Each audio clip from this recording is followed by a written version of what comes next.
10, 9, 8, 7, 6, 3, 2, 1. 0.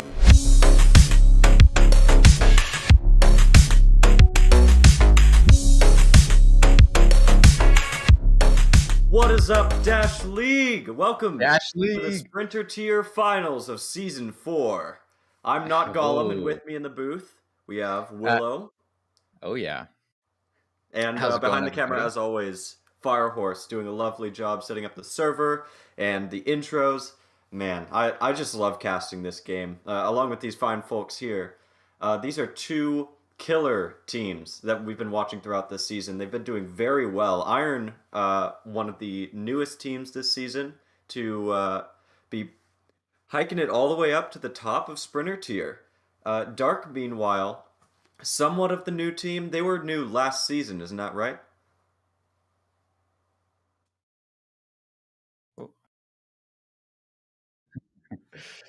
Sorry, audio Well, cut out. did my audio cut out? No, mine did. No, you're good. Let's keep Oh, on okay, going. okay. Exciting match, Yeah, though. we just gotta we gotta Good just start. make sure that's all figured out. So it looks like both teams have all five of their players in at the moment, which is good to see because this final is going to be all the maps, all 5 maps besides Control Point, right? No, I believe that each team gets to pick a payload, and then as there's only 2 domination maps that are league available, then they get the 2 dominations as well as a stadium. So the 2 payloads that we're doing today is Canyon and Launchpad, 2 of the most favorite and oldest maps of the league, that payload league that everyone seems to love, especially Canyon. Canyon being the most famous payload for all of Hyperdash and Dash League especially. And I think we'll see a really, really interesting match on that one, since the meta on that map is so well established, and Dark is such a veteran team at this point compared to Iron. I mean, Iron has to have learned a lot during just this one season, these few 5-6 months that they've been a team, to really surpass Dark's high experience on Kenya. No kidding. And I'm really looking forward to seeing how this match plays out. I've played both of these teams plenty of time throughout the season and in between the season. Dark last season was Loop's rivals. At least we consider they're like friendly rivals. Because all these people are good people. Honestly, a lot of these players are some of my favorite personality-wise and friendliness-wise in the entire league. So I'm really looking forward to some good sportsmanship out of these players too. I just like talking to them. Yeah. And Iron, I've said this a million times before, Iron, in my opinion, is the funniest team in the league. I mean, they are just hilarious, and they're fun, and they're so great, and Dark is so nice and respectful, and so these are both really amazing teams and amazing players that I love everyone in this lobby.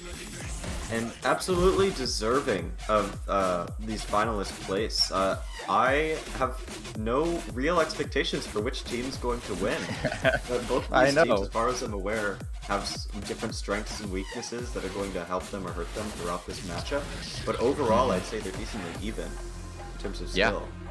Definitely. I mean, like I said, Iron, the newer team, this is their first season, their debut season. They're already making it to the finals of Sprinter tier, which, when you get all the way up to the finals, you're not expecting to see any stomps. I mean, both of these teams have worked so unbelievably hard to get here.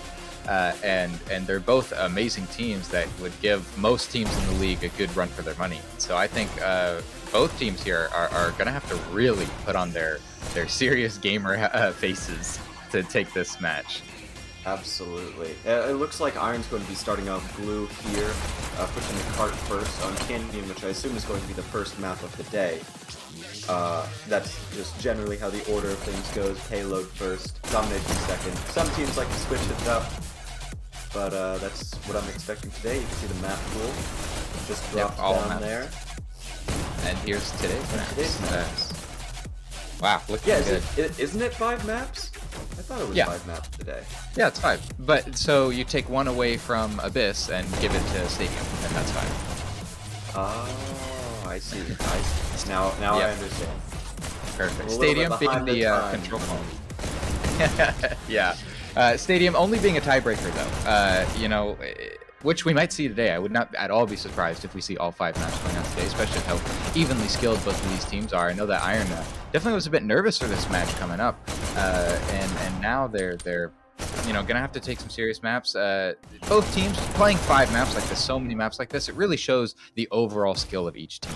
A lot of teams, they like to really min-max and specialize really hard on one map, and that's great, and that's a valid strategy for League. But when you come to these finals and you're playing basically every map in the game, it's a lot harder to run with that strategy.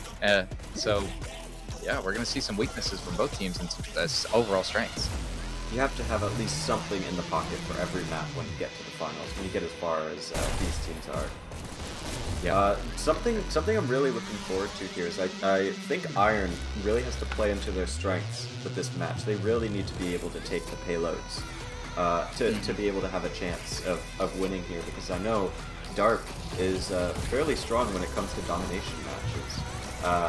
And Iron, meanwhile, at least during the season, that's been a bit of their struggle. That's been the thing they've had to work on the most. Their coordination for payload has been really strong, and they've been able to work together to make up losses, losing team fights, and then coming back in and winning those fights afterwards. But with domination, you really just have to push forward, and that's something that Dark is able to do pretty well. Just sending the constant scream back to her up. Absolutely. Domination is well known as the more PvP map, the much more, you're taking more engagements, you're seeing more people. For anyone here from Val or anywhere that is not super familiar with the game, we're going to be beginning with payload, which is just like in the payloads you've seen in many other games. You stand on the payload, it gets moving. As soon as there's a red person on the payload, it doesn't move at all. Which means that, this payloads really love team coordination, sticking together, seeing your teammates, grouping up, high level of coordination, and that's where Iron has excelled. I have never in my whole time of being here in Dash League seen a team master the skills required for payload as quickly and as efficiently as Iron has. But domination, it's a totally different game. You're totally right, Gollum. It's a lot more kill focused. It's harder to stick together, especially on maps like Waterway, where it's 3 separate islands. So yeah, I mean, I definitely predict that we will see Iron put up a good fight for both payloads, and then domination, it might kind of teeter more towards dark. And that's really where this might end up going to a control point if the maps end up like we predict. Although we've been duped before, both of these teams have a chance to surprise us. It looks like Iron at this point doing their warm-up dance all together now. Dark, Exactly. just about ready, probably finishing up some pre-game strat talks, making sure that T-Fairy is done praying to whatever Hyperdash gods they need to pray to. And there we go. Both teams meeting up in the middle, making sure everyone's ready. Universal sign of being ready, getting in the triangle. Dancing Oh, around. that's so cute. Nice. This is what I love about VR. You'd never be able to see this from a 2D game. I mean, this is just so cute and fun, and really makes you appreciate the VR and Hyperdash. Absolutely. And then also the mod of being able to grab the drones and have players interact with the drones in that way is also really fun. You can get this like MTV Cribs perspective in the game. Be going crazy with the drone. All right, yeah, looks like we might get started up here. Both teams probably meeting each other up and getting everything ready. Did look like Dark was spending some serious time talking, so let's see if it's going to pay off for this payload. Tim says, no way are we losing this. Prepare to start. First map Canyon, Dark starting on red.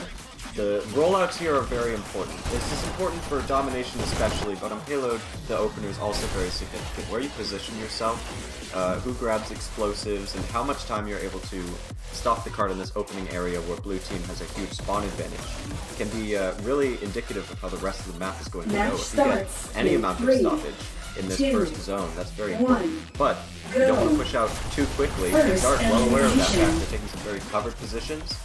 Still, some of them getting taken out, but it looks like Juvie and Tim are together, waiting for the cart to expose itself a little more. That was a good direct hit by Tim onto the cart. No, gets taken out. Nice Galaxy shotguns by Juvie here. Oh, it gets two people pushing him though. Juvie shooting his teammate in the back. Somehow gets away from that alive. Oh man, and Armageddon getting a crazy bounce shot. Amazing. And you can see on the bottom left screen, the cart has been moving consistently this entire time, which is about what you would expect with this much of a spawn advantage, although Tim and Schema is working together and stop the cart a little bit there. Finally gets wiped. I believe Juvie was the last red team member that far up, and now a Bracker's getting taken out. Iron has full control of this first zone. Tim trying to get something done by himself. Oh, clears the cart and is standing on it. There's no Iron players there. There we go. Shout getting a little bit of movement. Perfect. I mean, the Iron is not making, you know, they've gotten stopped a few times here. Ideally, you wouldn't like the cart to get stopped and go right about where it is. Now, the cart is gliding, but gets shut down again. Toast with a good follow-up. Iron only barely behind Case. I mean, they're seconds away from league average. So right now, both of these teams seem to be doing really proficient towards each other. Studios going all the way back for a dash. I find that interesting. Takes out Armageddon as a disruptor, though. It looks like the cart's getting wiped, and Dark has some pretty solid control here. Iron really needs to group up and make sure they're pushing all at once, or else they're not going to be able to get anything done. They have a spawn advantage still, technically, but it's not quite as much as it used to be, especially when Dark has all these extra dashes that can give them an extra 2 dashes, up to 5 dashes, whereas blue team has none of those advantages. This is a map of one team trying to make up a huge deficit, and the other team trying to completely halt any cart movement with all of the strengths and benefits that they have. Exactly. Looks like Iron's a little bit behind pace, unfortunately.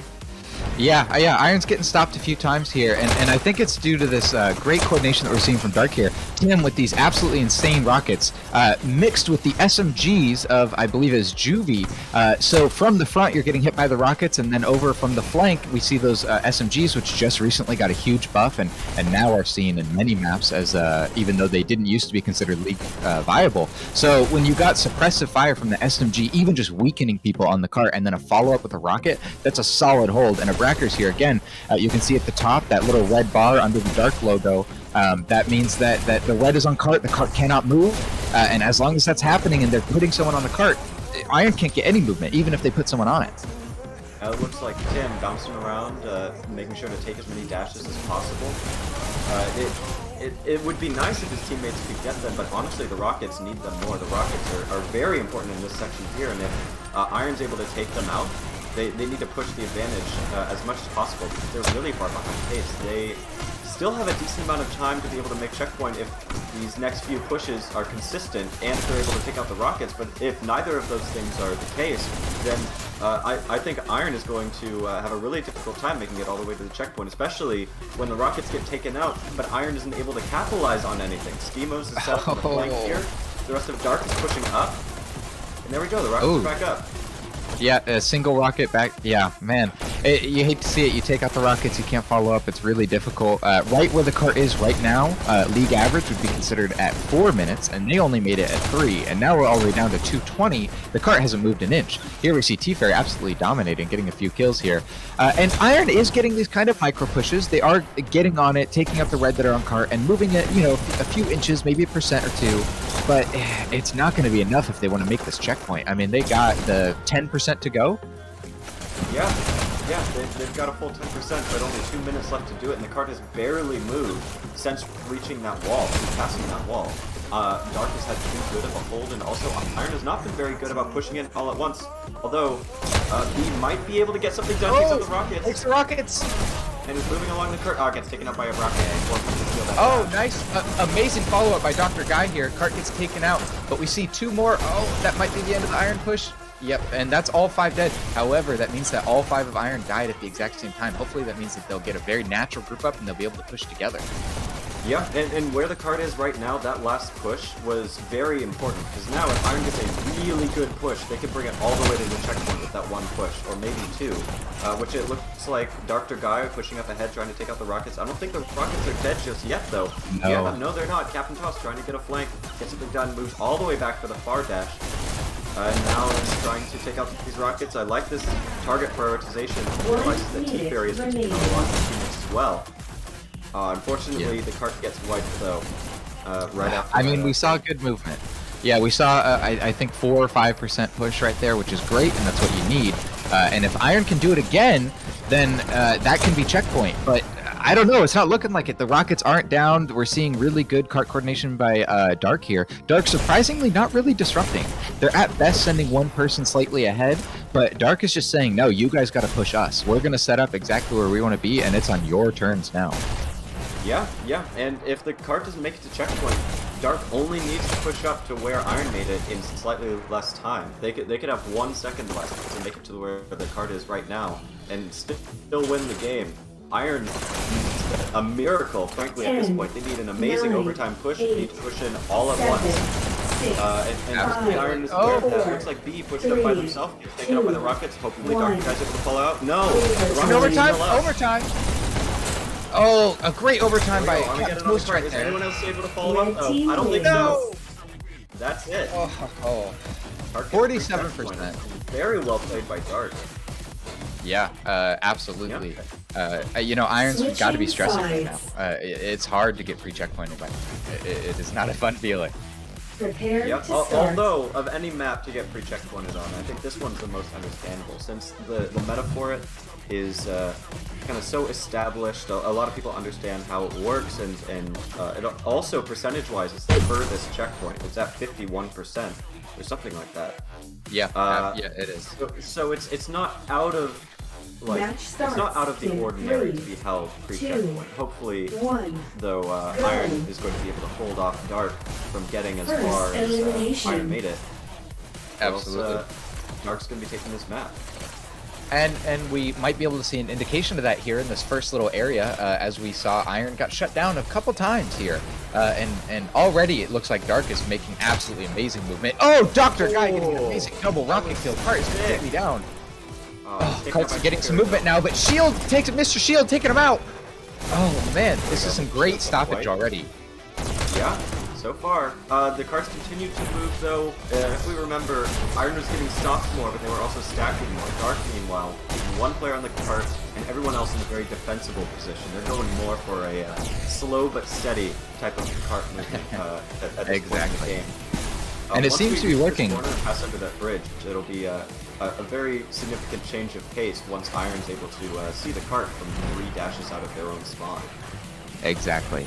And again, red gets a lot of advantage here with multiple dash pickups, where when you get a dash pickup, you get 2 additional dashes, and as well as weapon pickups. You know, dark really only gets the shock is the only thing that people really seem to pick up from that side. This cart is absolutely moving, though. If we remember from Iron's side, I believe they were at only 4 minutes where the cart is right now. So it looks like Dark is making a 40-second ahead pace, as well as getting a lot better disruption up than Iron had. Definitely showing their experience in this match, and on this map especially. Iron only just now getting some semblance of a hold, but Dark is able to continuously put players on cart because there aren't enough Iron players left alive to stop them from doing it until Dr. Guy gets a sick kill on the cart. Can they get another one? No, looks like their teammate took them out instead. And now Iron might be getting a little bit of a setup. That was a really nice blind rocket. Oh, rockets get taken out.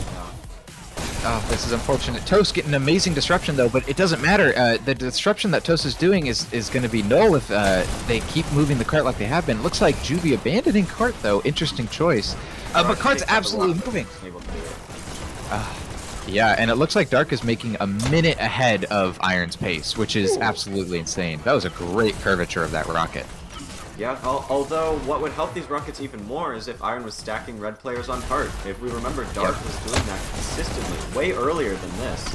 Iron has not done that hardly at all, and that's giving Dark a huge advantage. If there's no red players on cart, then the cart can move as long as there's blue player on there. And every micro push counts, as long as Iron isn't punishing these micro pushes, just trickling in by stacking red players on cart so that they can't get movement. Dark might win just with that alone. Though it looks like they're grouping up at this point. Moving in all at once. Tomahawking cart a little bit. Oh, abandoning cart to try to take out the rockets. It looks like Tim actually pulls it off. Now they're double stacking cart. This is amazing cart movement. Armageddon not standing on the cart. Again, we see SMGs from Iron side, similar to Dark side, but no red on the cart. They're so close, and there's still 3 minutes left. Yeah, it's almost guaranteed at this point that Dark is going to win the map at this rate. They have so much time left and so little distance to go. They just have to finish around that corner, and then that's it. That's the map. If Iron really pulls something together, starts stacking players on cart, maybe they would have some glimmer of a chance. But as long as players like Armageddon are setting up way behind the cart, way out of sight of the cart, and not able to stack on it once the rest of their teammates get taken out, then the cart won't be able to move anytime blue player gets over there. Exactly. I do like this disruption by Captain Toss. The cart may be really gets far taken out, out, stop the group out. And Dark can't get as much movement as they would like. Dark gets a little natural group up here. Dark wins with 2 minutes left. Oh man, that was an amazing push by Dark. Yeah, very, very well done. And also important to note that stacking on red team, I think, really helped out Dark and really hurt Iron during that Absolutely. Here we can see over on Iron side, Captain Toast top scoring with 4,000 points, going 37-33, and then over on Dark side, top scoring Juvie, surprising no one, almost, at 4,600 with 33 and 27. Really good job both teams, but congratulations to Dark for taking this one. But let's not forget, we got 4 more maps after this. Dark taking one victory is not dictating how this entire match is going to go. Yeah, especially if you end up considering what stream delay. I think it takes a second. Okay, well, can you also let's stream just to Discord? Oh.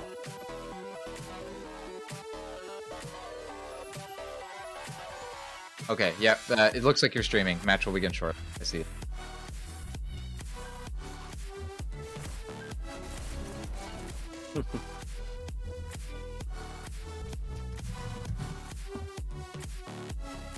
Yeah, fair enough.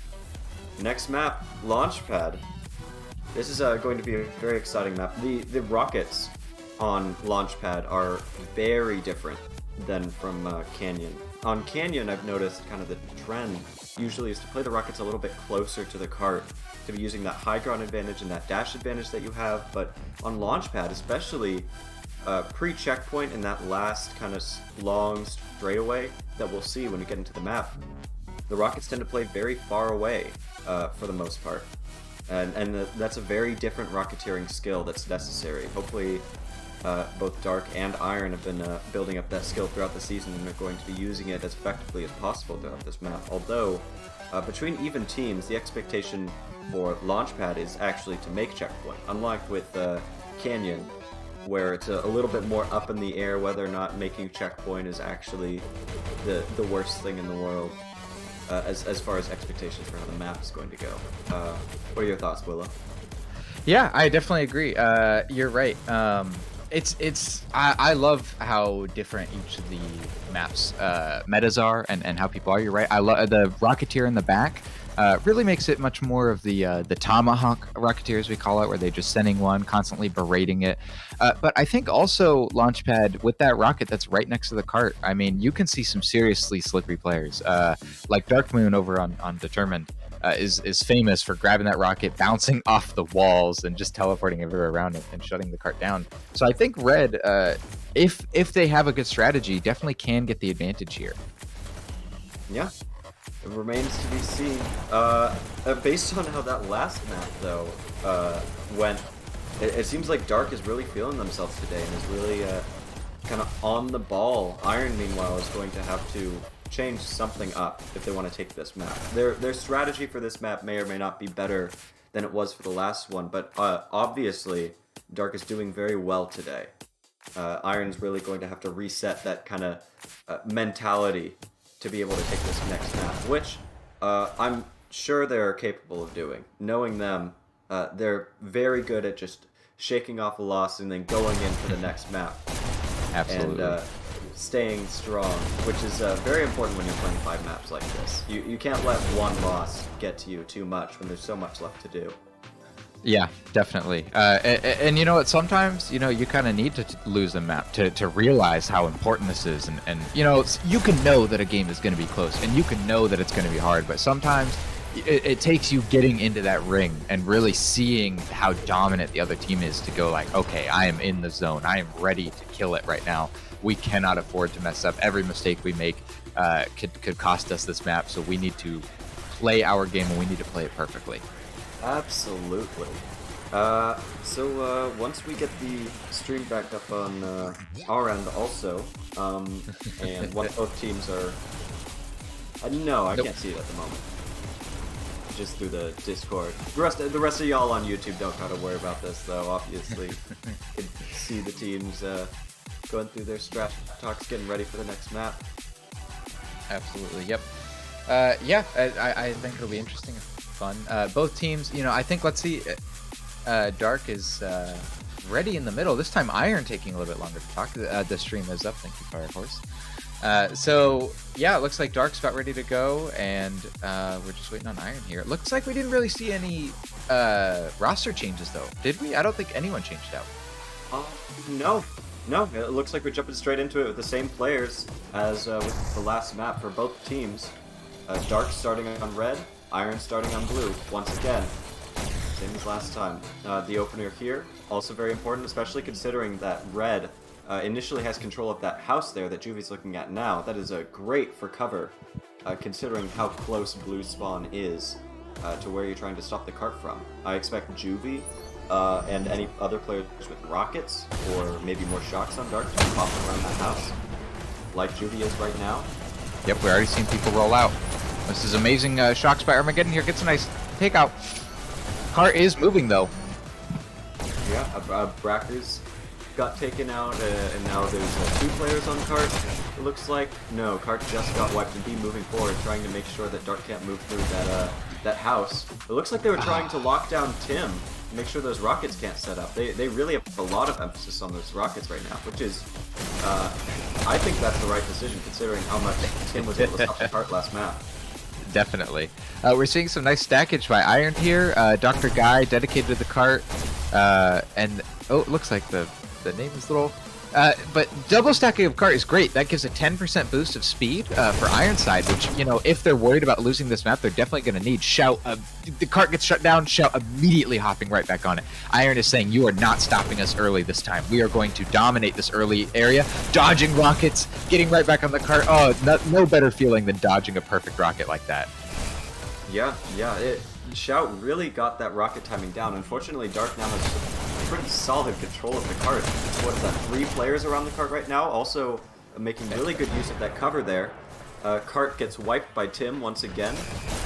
And it looks like The house is still somewhat in control of Dark. Juvie trying to take out Shout. Shout takes him out. Oh. It looks like the cart's fully able to move forward now. And maybe Shout Oh, is Rocket's taking out the down. Rockets. Double kill. Shout absolutely dominating right now. Oh, amazing job. Yeah, it's really difficult to read the names, unfortunately, with something's weird with the API. We still have some a pretty good idea of who's doing what at the moment. If you're moving forward to cart, you're shooting the person on cart. Pretty sure you're a red player. Also, Yeah. Tim doing what I was talking about earlier, setting up rockets really far away from cart.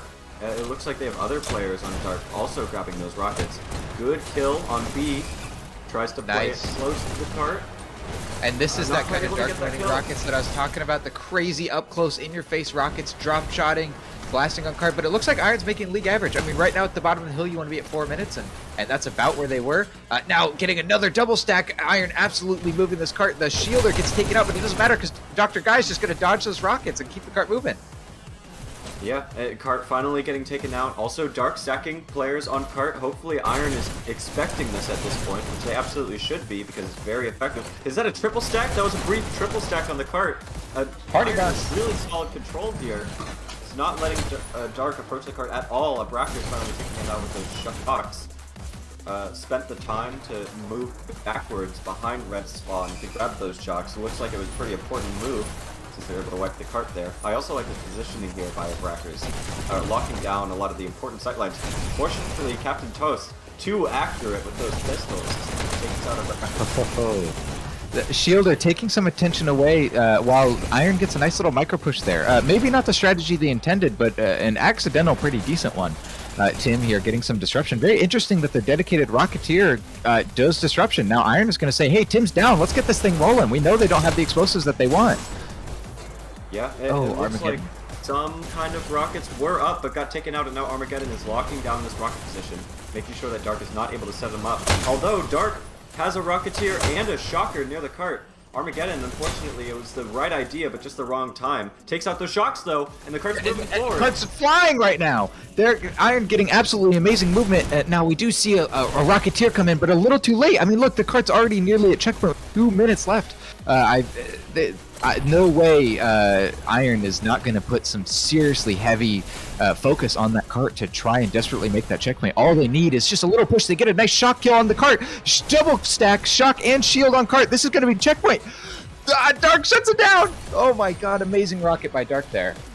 That was a good shutdown by Dark. At this rate, really, they just need to play for time. They need to reduce the time on the card as much as possible, maybe even double stack players on the card, although that's hard to do when Iron is using so many explosives, because they exactly expect that. And the shield on card too! That's a checkpoint! Let's go! Amazing job by Iron here. We're seeing that this is not a repeat of Canyon, that Iron is bringing the absolute heat, making checkpoint with 1 minute and 30 left, which is great. I mean, you know, you only get 6 minutes to make it to that checkpoint. If you have 1 minute 30 left, then you're absolutely dominating. They get to keep that minute 30 as well, so now they have 7 minutes and 30 seconds to try to make it to 100%. Now, Launchpad is very interesting, as 86... Crazy. Oh yeah, absolutely. Dominating with those SMGs.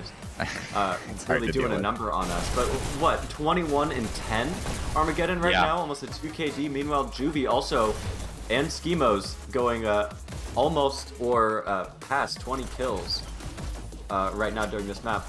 Looks like the card is continuing to move down this first zone here. None of the Dark players able to sneak past. Iron was able to continually move forward, and now Armageddon set up those double SMGs. Not able to take out Schemos. Man, Schemos now blasting over to the cart. Blasting past it. Iron double stacking right in front of him. Oh man, they're like, I don't care if you're going to disrupt. Still moving this thing. T-Fairy getting a nice double kill. Exactly. That was their mindset. The cart did get shut down a little bit there by some shockers. T-Fairy getting some nice cleanup crew, picking up some people who aren't on the cart so that the rest of the team can clear. And it looks like it's working because Iron got totally shut down here. Yeah, and this is still decently early on. I mean, like, this is a very good hold by Dark, especially considering the spawn advantage that Iron has at the moment. I mean, we saw it earlier with one of the Dark players. They have to travel a really long distance in order to make it back to the cart. Iron, meanwhile, is basically there after just 4 dashes. Is this offensive rockets by B almost takes out 2 players there?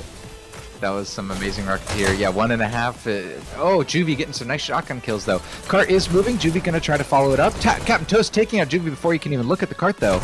So the cart is kind of, moving up this hill, but it's not quite getting the movement that Iron wished that they could. You know, you really want to be blasting up this thing, because the spawn advantage is still in Iron's favor, and yet this cart is getting shut down a ton, just like you were saying, Gollum. Yeah, and both teams have access to a dash, too. It's just the positioning that Dark has is what gives them the advantage to hold that they need. And so Iron really has to blast past to make sure that Dark can't set up in this area. And then Iron conversely needs to set up in the area themselves. But if a Brackers is able to get 2 kills there and then tries to take it out with Shocks, that would have been huge if they were. This is an amazing push by Iron here, though. I mean, you got to give him credit. Armageddon with the flank on the SMGs getting a couple kills, and then the rest of his team cleaning up all of Iron or Dark, and then now the cart has not stopped until right about now. Armageddon still getting on with the SMGs, though. Looks like Dark is struggling to get back that hold that they had previously. Iron is just flooding in. I mean, it's a non-stop battle for this cart. Iron is not giving it up. Every time it goes down, it was only down for a couple seconds before another Iron member just jumps right back on it. Normally, you wouldn't think that trickling would work this well, but if both teams are trickling about the same amount and Iron's able to make something work out of it, then I absolutely keep doing it. There's no reason to stop if Iron's able to continually get movement like they've been doing. It looks like only just now T-Fairy might be able to stop the cart along with Juvie, and now Dark has some control of Rockets. Juvie playing it pretty close to the cart. Armageddon tried to get a little bit of movement there. I think at this point, Iron really needs to consider grouping up, although maybe I'm eating my words as soon as I say them. The cart is continuing to move. Shout. Oh, Good Shout. shields on Nice cart. shield play. Oh, amazing. Captain Toast getting some nice follow-up here. Juvie running away, trying to keep that rocket alive, even though the cart is moving. Oh, Juvie doesn't even have her. Very interesting to go for life. Oh, no. Oh, B with offensive rocket. What? Oh, That's insane. dominated right 3 now. kills? look at this. Look at this party Gets bus. another one too after death. And now triple stacking on cart. Iron knows they have a huge advantage right now. Only just now getting wiped. But now they're at 84%. That's about the standard expected for post-checkpoint, 85%. Except they've got 3 minutes left to continue pushing here. Dark has a huge spawn advantage at this point, and a huge positional advantage as well. But if B is able to get sick rockets like that, good double kill, triple kill, that's 4 kills by B. Oh! Now See, Iron's B. gonna Oh, B getting another one! What? Do they get more? They're going insane! B is popping up with another rocket Another kill! kill, and they're pushing the cart. Finally, getting taken out by T-Fairy. But the cart is continuing to move forward. That was insane. 7 kills in a row. Oh man, with a My rocket, God. B absolutely popping off, and this is proof of these teams deserving to make it all the way up to the finals. Skill that you only see from top level players like this. That was absolutely impressive push by Iron there. Iron grouping up, getting some SMGs ready, taking out Dark's disruption. It looks like Iron's getting ready to get a push here. Yep, Shout. Sick shock by Shout. Yeah, right. Nice gold shock. Shout, if he can take this person out, then Shock's... Oh, no, he can't, though. So now if Dark has any red on the cart, doesn't look like Iron has any explosives to take him out. Looks like Iron isn't even on the cart right now, though. They're just focusing on clearing out Dark, maybe for the worst, because they didn't get any movement there, and Dark shut it completely down. Although, if Iron is able to turn that corner and get the shields of the cart face towards Dark's spawn, that is a huge advantage for Iron. Juvie going for some disruption, making sure that Iron can't keep up. He knows how difficult it's been throughout this map for Dark to stop Iron when Iron has had the chance to group up. Any chance they have to disrupt the group ups by Iron is going to greatly benefit Dark. As we see here, it's just Shout left alive near the cart. Looks like they get taken out by Tim too. Tim, famous, at least in my opinion, very famous for his bounce shots. As we see here, a lot of Dark making good use of bounce shots to try and get some free picks or free damage before they can even see the enemy, which I think is a really good strategy when you're just posting this far back and you have to wait for the enemy to come to you. Good kill on Dr. Guy there. Yeah, And, looks like it worked out. Man, Iron getting 2 kills before the push even happens. Juvie killing the flanker. It looks like Iron's entire push is ruined. Man, I mean, that was an amazing hold by Dark right there. It takes a lot of skill to be able to counter a push before really it even gets its movement going. It looks like Dark is also continually sending in 1 disruptor at a time, maybe even 2 like they have right now, to stop those group ups. They're realizing how effective stopping these group ups and sneaking up behind Iron is, because now Iron's just lost 2 players, 3 players. The cart's moving right now and almost is fully around the corner, but that's it. Compared to the earlier pushes, where Iron was getting several percent at a time, this is a huge difference. There's only 30 seconds left, and Iron is at 88%. They still have a decent chance of making it to 100 if they get a massive push right now, which they have a chance to do. It looks like they're having it. Oh, Good getting some hop on nice by movement, Juby. B. Oh man, we're seeing a double stack. They're moving all the way to 93%. That was a 5% push all in one go. And we still see follow-up. Oh, Armageddon getting taken out though. Only 10 seconds for Iron to try to get some overtime here. 93%, an amazing percent to make it. But Iron's got, you can just make a little bit more. 3 seconds. Come on, Iron, touch it. You just need that overtime. And They it, get taken out. Good defense by Dark there at the very end. 93%. That is going to be difficult to beat, assuming both of these teams' offense is up Switching to par. sides. yeah, Meanwhile, definitely. Schemos, 43 and 34, top Prepare killing to and top start. scoring for his team. B, 41 and 36, top scoring, and almost top skilling for his team. Actually, no, I'm wrong. Juby over on Dark is top killing over there at 44 kills, barely beating out his teammate. Yeah, and I think that score difference that you see there goes to show that kills aren't everything, right? You get some points for getting kills, absolutely getting kills. You got to do it to win. But if you're on that cart and you're moving it blue or red, moving it or stopping it rather, then that's way more important than getting kills. The objective is what matters here, and I think this is what these teams know, and that's why teams pick up rockets and SMGs and all these crazy pickups, because shutting this cart down is the name of the game. And it looks like Iron's going to try to do it right now with the shield rocket combo. Captain Toast taking it out before the cart's even Still barely alive. out of the spawn door. Wow. Oh, and man.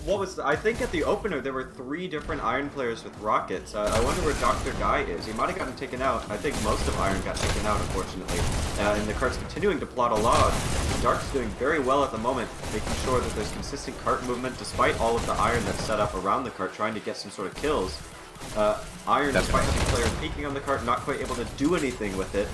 That was actually a good kill by T-Fairy, getting taken out by Shocks, but the Shocks are dead. That's the important part, especially when you have spawn advantage like this. Definitely. And it looks like Iron is making better pace, or I'm sorry, Dark is making better pace than Iron was making, or at least equal pace. The cart really hasn't gotten shut down this much. Oh, we see a shutdown, but again, immediate follow-up by Dark there to get right back on the cart, and T-Fairy doing some amazing disruption. So this mix of disruption players like T-Fairy, shooting players like Eptos in the back, and then a double stack on cart. I mean, that's the dream team right there. You're getting kills up in the front, and the cart is just gliding without the enemy team even be able to see it. Yeah, Dark is making fantastic time right now. They're going to be at the bottom of the hill with, 20 seconds left? That's 20 seconds ahead of league average of the general pace that you want to be setting at this point in the map. And they still have several players around Cart while this is happening. Armageddon finally taking it out with the rockets, gets 2 kills, and now sets up with the shotguns. Expects the player to push him, and takes him out. Look at that Now skill, to they're know 1-on-3. that you're outclassed and pick up a shotgun just to counter the situation that you're in. He knew he was in CP, he couldn't win the gunfight, so he took a shotgun and won it anyway. That is some serious skill. Dark getting some very nice movement on the cart right now. Oh man, absolutely uncontested right now. Yeah, it looks like Iron was getting spawn camped earlier. Oh no! Looks like Iron lost a player. Oh, player's back in, but who knows how long they're crashed for. Oh no! That's really unfortunate timing there. Using a player like that. This is a critical moment to be eating away at Dark's time, moving the cart, and Dark only just now getting wiped out. They have 3.5 minutes left to make it to the checkpoint. That is a huge amount of time. If we remember, I think Iron only had about 2 minutes at this point in the map. Yeah, so and Dark Iron was was doing fast very too. well for themselves. Yeah. Yeah, definitely. Yep. Not fun. Drops are never fun. Drops are never what you want to see. But it's part of the game, and a lot of teams even have strategies dedicated to if someone's headset crashes or their internet dies or anything like that. And usually teams keep people right on their replacement. Looks like they got the same player back in, so they were only gone for a bit. But as you can see, that's all you need. A 5v4 is extremely difficult to beat. But now that they have 5 back in, I think we got to give some Iron some credit here. The cart hasn't moved this entire time until right now. Of course, right when I start talking about it, but they counter the entire push by Dark. Dark only getting a micro push there. Yeah, Yeah, very solid, and now they're at 2 minutes and 40 seconds. They're really starting to eat away at that huge advantage that Dark had earlier. They're setting up with multiple Rocketeers. Good double kill by B, too. Are they going for another rocket, or are they going to be rocking the rocket pistol and make sure that the rest of their teammates can pick up rockets? It looks like the latter is going to be the case. Yep. Iron's doing very well at wiping the cart. Are there more let's give. rockets, or did they all get wiped? Oh, there might be one more. Oh no, it looks like just pistols now. Iron doing a great job of putting lead in the cart. Now it looks like Dark is actually making slightly worse time than Iron was at this point. But not to discredit Dark at all. They only need one more good push. They took out the red person on cart. No, Iron is getting on the cart. This might be checkpoint. These rockets are in a not the best position to be able to hit cart now. Iron just has to play for time. At this point, it's guaranteed Dark's going to make checkpoint. It's just when they do it that's important. You would really like to see that player with the shield stacked on cart. It looks like they're doing that right now, and hopefully they stay on cart the whole time. Good follow-up, Oh! Amazing job by Iron there. But they stopped the cart again. They're just eating away. Almost checkpoint. Oh my gosh. Iron's still stopping it. This is insanity. Oh, making checkpoint. Oh man. Good rockets though. And you know what? Both teams making checkpoint at almost on the dot the exact same time. So now, let's just see if Dark can have the same amazing post-checkpoint offense that Iron did. If we remember in this first zone, Iron was basically uncontested and double stacked in the cart like Dark is right now. Unfortunately, Dr. Guy got a good flank there. And now there's no Dark players left on the cart because there's two different Rocketeers by Iron set up around the cart there, taking out the rest of Dark's teammates. What is Dr. Guy waiting for? His teammate is out there fighting the cart. Dr. Guy is making sure nobody moves through shotgun room while the rest of his teammates follow up behind him. Looks like he does shut down cart though. 2 kills, 3 kills. Oh man! Dr. Guy almost solo wiping the enemy team. I mean, look at this. Iron is like, Iron doesn't even need pistols at this point. I mean, geez, they're just dominating the enemy team with SMGs, shotguns, and rockets. This is amazing pickup play by Iron here. A lot of pro teams don't grab that many pickups, and especially are not this proficient with rockets. So Iron is absolutely dominating right now, and Dark is only making about the same pace that Iron was. So, you know, kudos to Iron for getting great stoppage here. I think we're going to see a very similar post-checkpoint for both teams.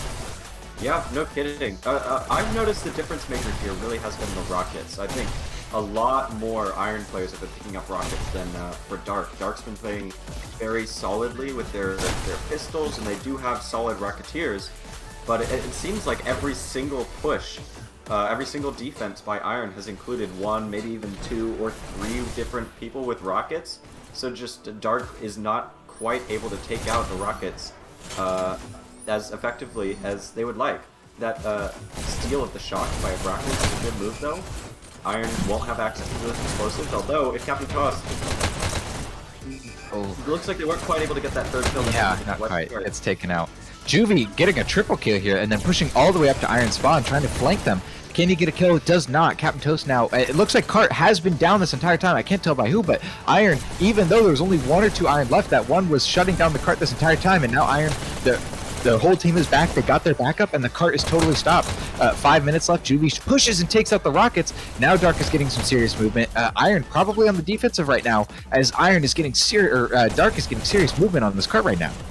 Yeah, Dark is doing very well. They're doing a lot better than Iron was at this point in the map. Iron was plodding along pretty steadily, but Dark has basically not been stopped. Hardly ever been stopped this entire past the hill. Only just now getting stopped by an Iron member. It looks like Armageddon is going to set up behind the cart, wait for the rest of his teammates to follow up rather than going for some quick destruction.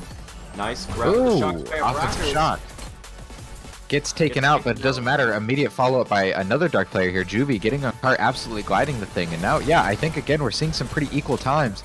If not, Dark is actually maybe making a little bit of a better pace. I believe 3 minutes was at 80, 82, 83, 84% for Dark, or Iron. So Dark is just barely ahead of Iron's pace right now.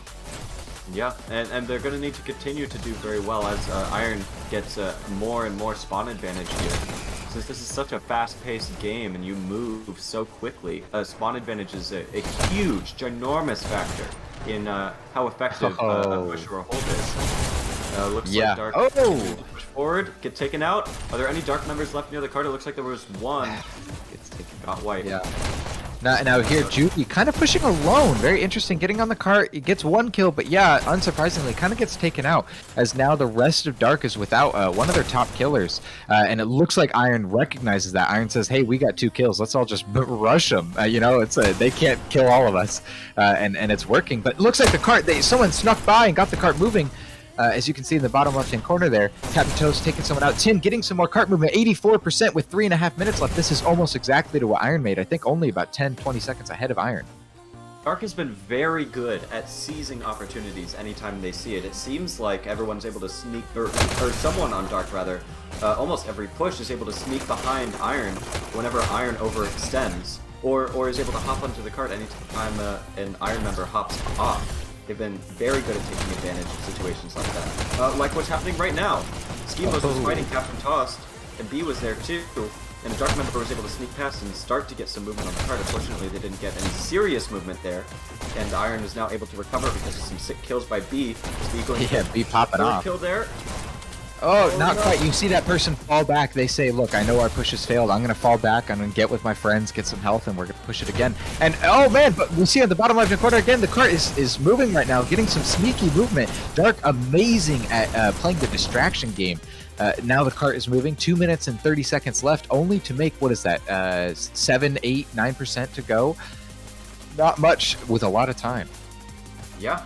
A lot of time left over to move forward here, and unfortunately, the cart is starting to get exposed to Iron's spawn. So Iron has this opportunity to use the spawn advantage to their advantage, to stack players on cart as much as possible, so that respawning teammates can shoot it from afar without having to worry about the cart moving forward. Because if the cart reaches that corner, I think it's done. I think some serious pushes by Dark, once the cart reaches that corner, can win them the game. Although Dark has less than 2 minutes left to make it to that point. And this is one of the more difficult holds in the game to push into. As you can see why right there. Yeah, I don't think it's one of the more difficult. I think it is the most difficult place to push in the entire game.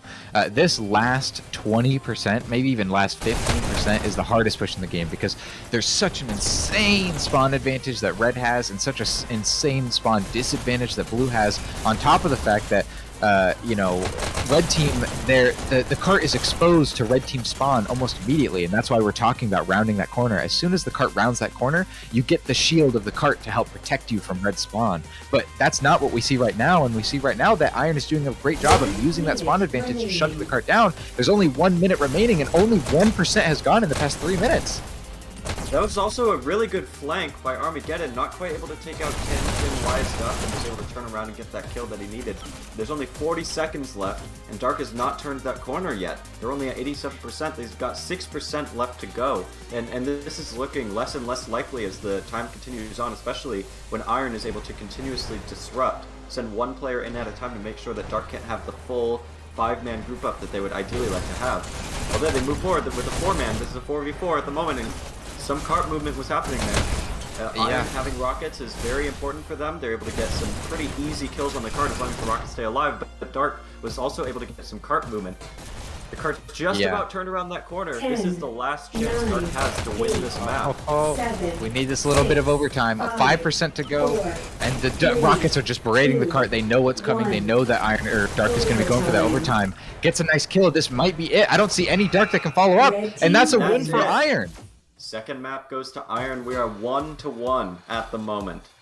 Iron really pulling it back at this point after that first loss. Armageddon going 89 and 53, top scoring overall with 9,400 points. Juvie over on Dark 79 and 70, top scoring on his team 8,900 points.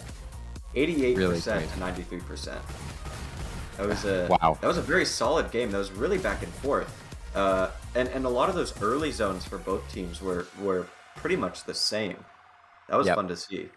That was you know, if I can give my little opinion here, that was the most exciting so far. These two maps have been the most exciting games of the entire season I've seen. I mean, how close these teams are, how their strategies really overlap, and how both teams are so exceptionally good at noticing what the other team is failing at and then taking full advantage of that, coming in, hitting them where it hurts, using their weak points, and you know, that was a really amazing job. Each team definitely deserved each of their map wins. But now we're switching to domination, kind of king of the hill type game mode where there's 3 buttons. You want to control all 3 buttons and press them. And then once all 3 buttons are pressed, you have 3 seconds that you have to hold them all down, and that they need to all be secured until you get a point, which, you know, is very difficult to pull off. Yeah, no kidding. I'm excited to see how this next map's going to be going down. Especially, I wonder if either team is going to be doing some roster swaps here. It seems like they're doing a server swap at the moment, which makes sense. Iron is mostly based in the US. Dark is entirely based in the EU. So there's definitely some ping differences between the 2 teams. Yeah, absolutely. It looks like, if I can see, they're switching between Amsterdam and New York. I'm not sure we're on what, but Amsterdam being the primary EU server, and then New York being obviously one of the primary US servers. And so ping does matter. It definitely plays an advantage, especially in a game where as fast-paced as this. I've never played a game as fast-paced as Hyperdash, at least not a first-person shooter. And with all the dashing and sprinting and movement, and especially in domination, how fast that map can be, even if you're only getting 50 milliseconds, it's pretty noticeable. Yeah, absolutely. You notice when certain bullets might not hit, or if you miss a shot or two at the wrong moment. It could be because you suck at the game, or it could be because of ping. Sometimes it's hard to tell, sometimes it's really clear. The ping we see in the bottom left of the menu here, though, is representative of our Australian caster, not of the actual ping for the players. Yeah, so it's exactly. It's kind of expected that we would be a little bit far away from the map, from the main server here.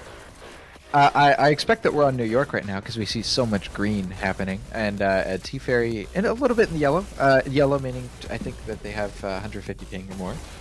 So yeah, I mean, wow. But I'm really, really excited for this domination. I think it'll be a really exciting map. I'm excited to see what strategies change, because you really can't bring your payload strategies to domination. They just don't transfer. You have to completely make something else up. You have to use novel ideas, novel play styles, and take advantage of where your enemy is the weakest. There's a lot more opportunity for independent strengths and weaknesses to make a huge difference. Team coordination is really important on both of the domination maps, but there's a lot more moving forward, killing, respawning, dying, distracting players that goes on in this map as compared to with pushing a payload. The objective is the same. Hit all 3 buttons, hold it for 3 seconds, get a point. It doesn't move anywhere throughout the map, unlike with payload. So it's just a matter of like seizing an opportunity and making sure that you can seize it for long enough to actually win the game. Looks like both teams switched out a player, or was that just? Oh yeah, Iron no, Fourth. Yeah, so Fourth is in here. I can't quite tell who they switched out for it. I think Dr. Guy. Yes, Dr. Guy for Fourth. And I don't believe that Dark had to change. Brackers, Juvie, T-Ferry definitely all there. Tim and Skimios. Yeah, so Dark just running with this roster. A very interesting idea. I know there's a lot of different kind of philosophies on what is best to do. On one hand, the people who have been playing this whole time. They're warmed up. They know the enemy team's play style. They're used to the ping. They're used to the servers. They're used to everything. And so, they definitely have that advantage. But on the other hand, playing 5 maps in a row is exhausting. And man, you run out of energy quick. Yeah, you gotta stack a little bit in between maps. Drink lots of water, maybe some kind of electrolyte drink once you sweat it out. Yeah, let's go ahead and look at each team's whole roster that they've been using this entire season, and see the skill on both teams.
Wow.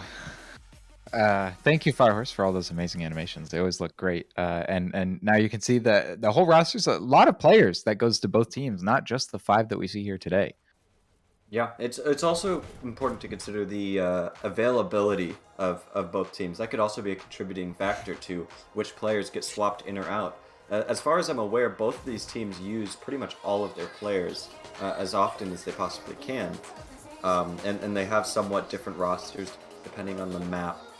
But that could be a reason why Dark isn't switching out anyone for this next map, is maybe they just have only 5 players able to play against Iron. Yeah, it's definitely possible. Hopefully that works out for them in terms of everyone being warm and ready to go. Hopefully it doesn't work against them in terms of players being tired. Similar thing could go for Iron though too. Yeah, definitely. Man, I mean, I'm just excited. That's everything. Yeah, so Waterway, very interesting map. Like I said earlier at the beginning of the cast, it's 3 separate islands that are, only connected by rails, which I think makes Waterway one of the most interesting designs and like the best designs in all of Hyperdash, because it's just such a novel. I've never played a game where you have to win an objective in such an interesting and different way.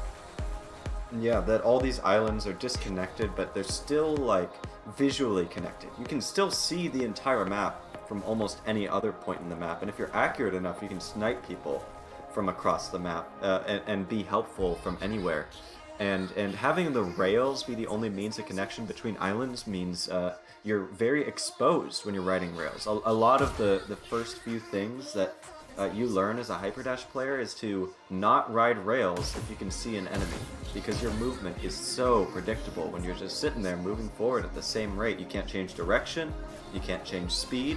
The only thing you can do is dash or sprint to speed up a little bit.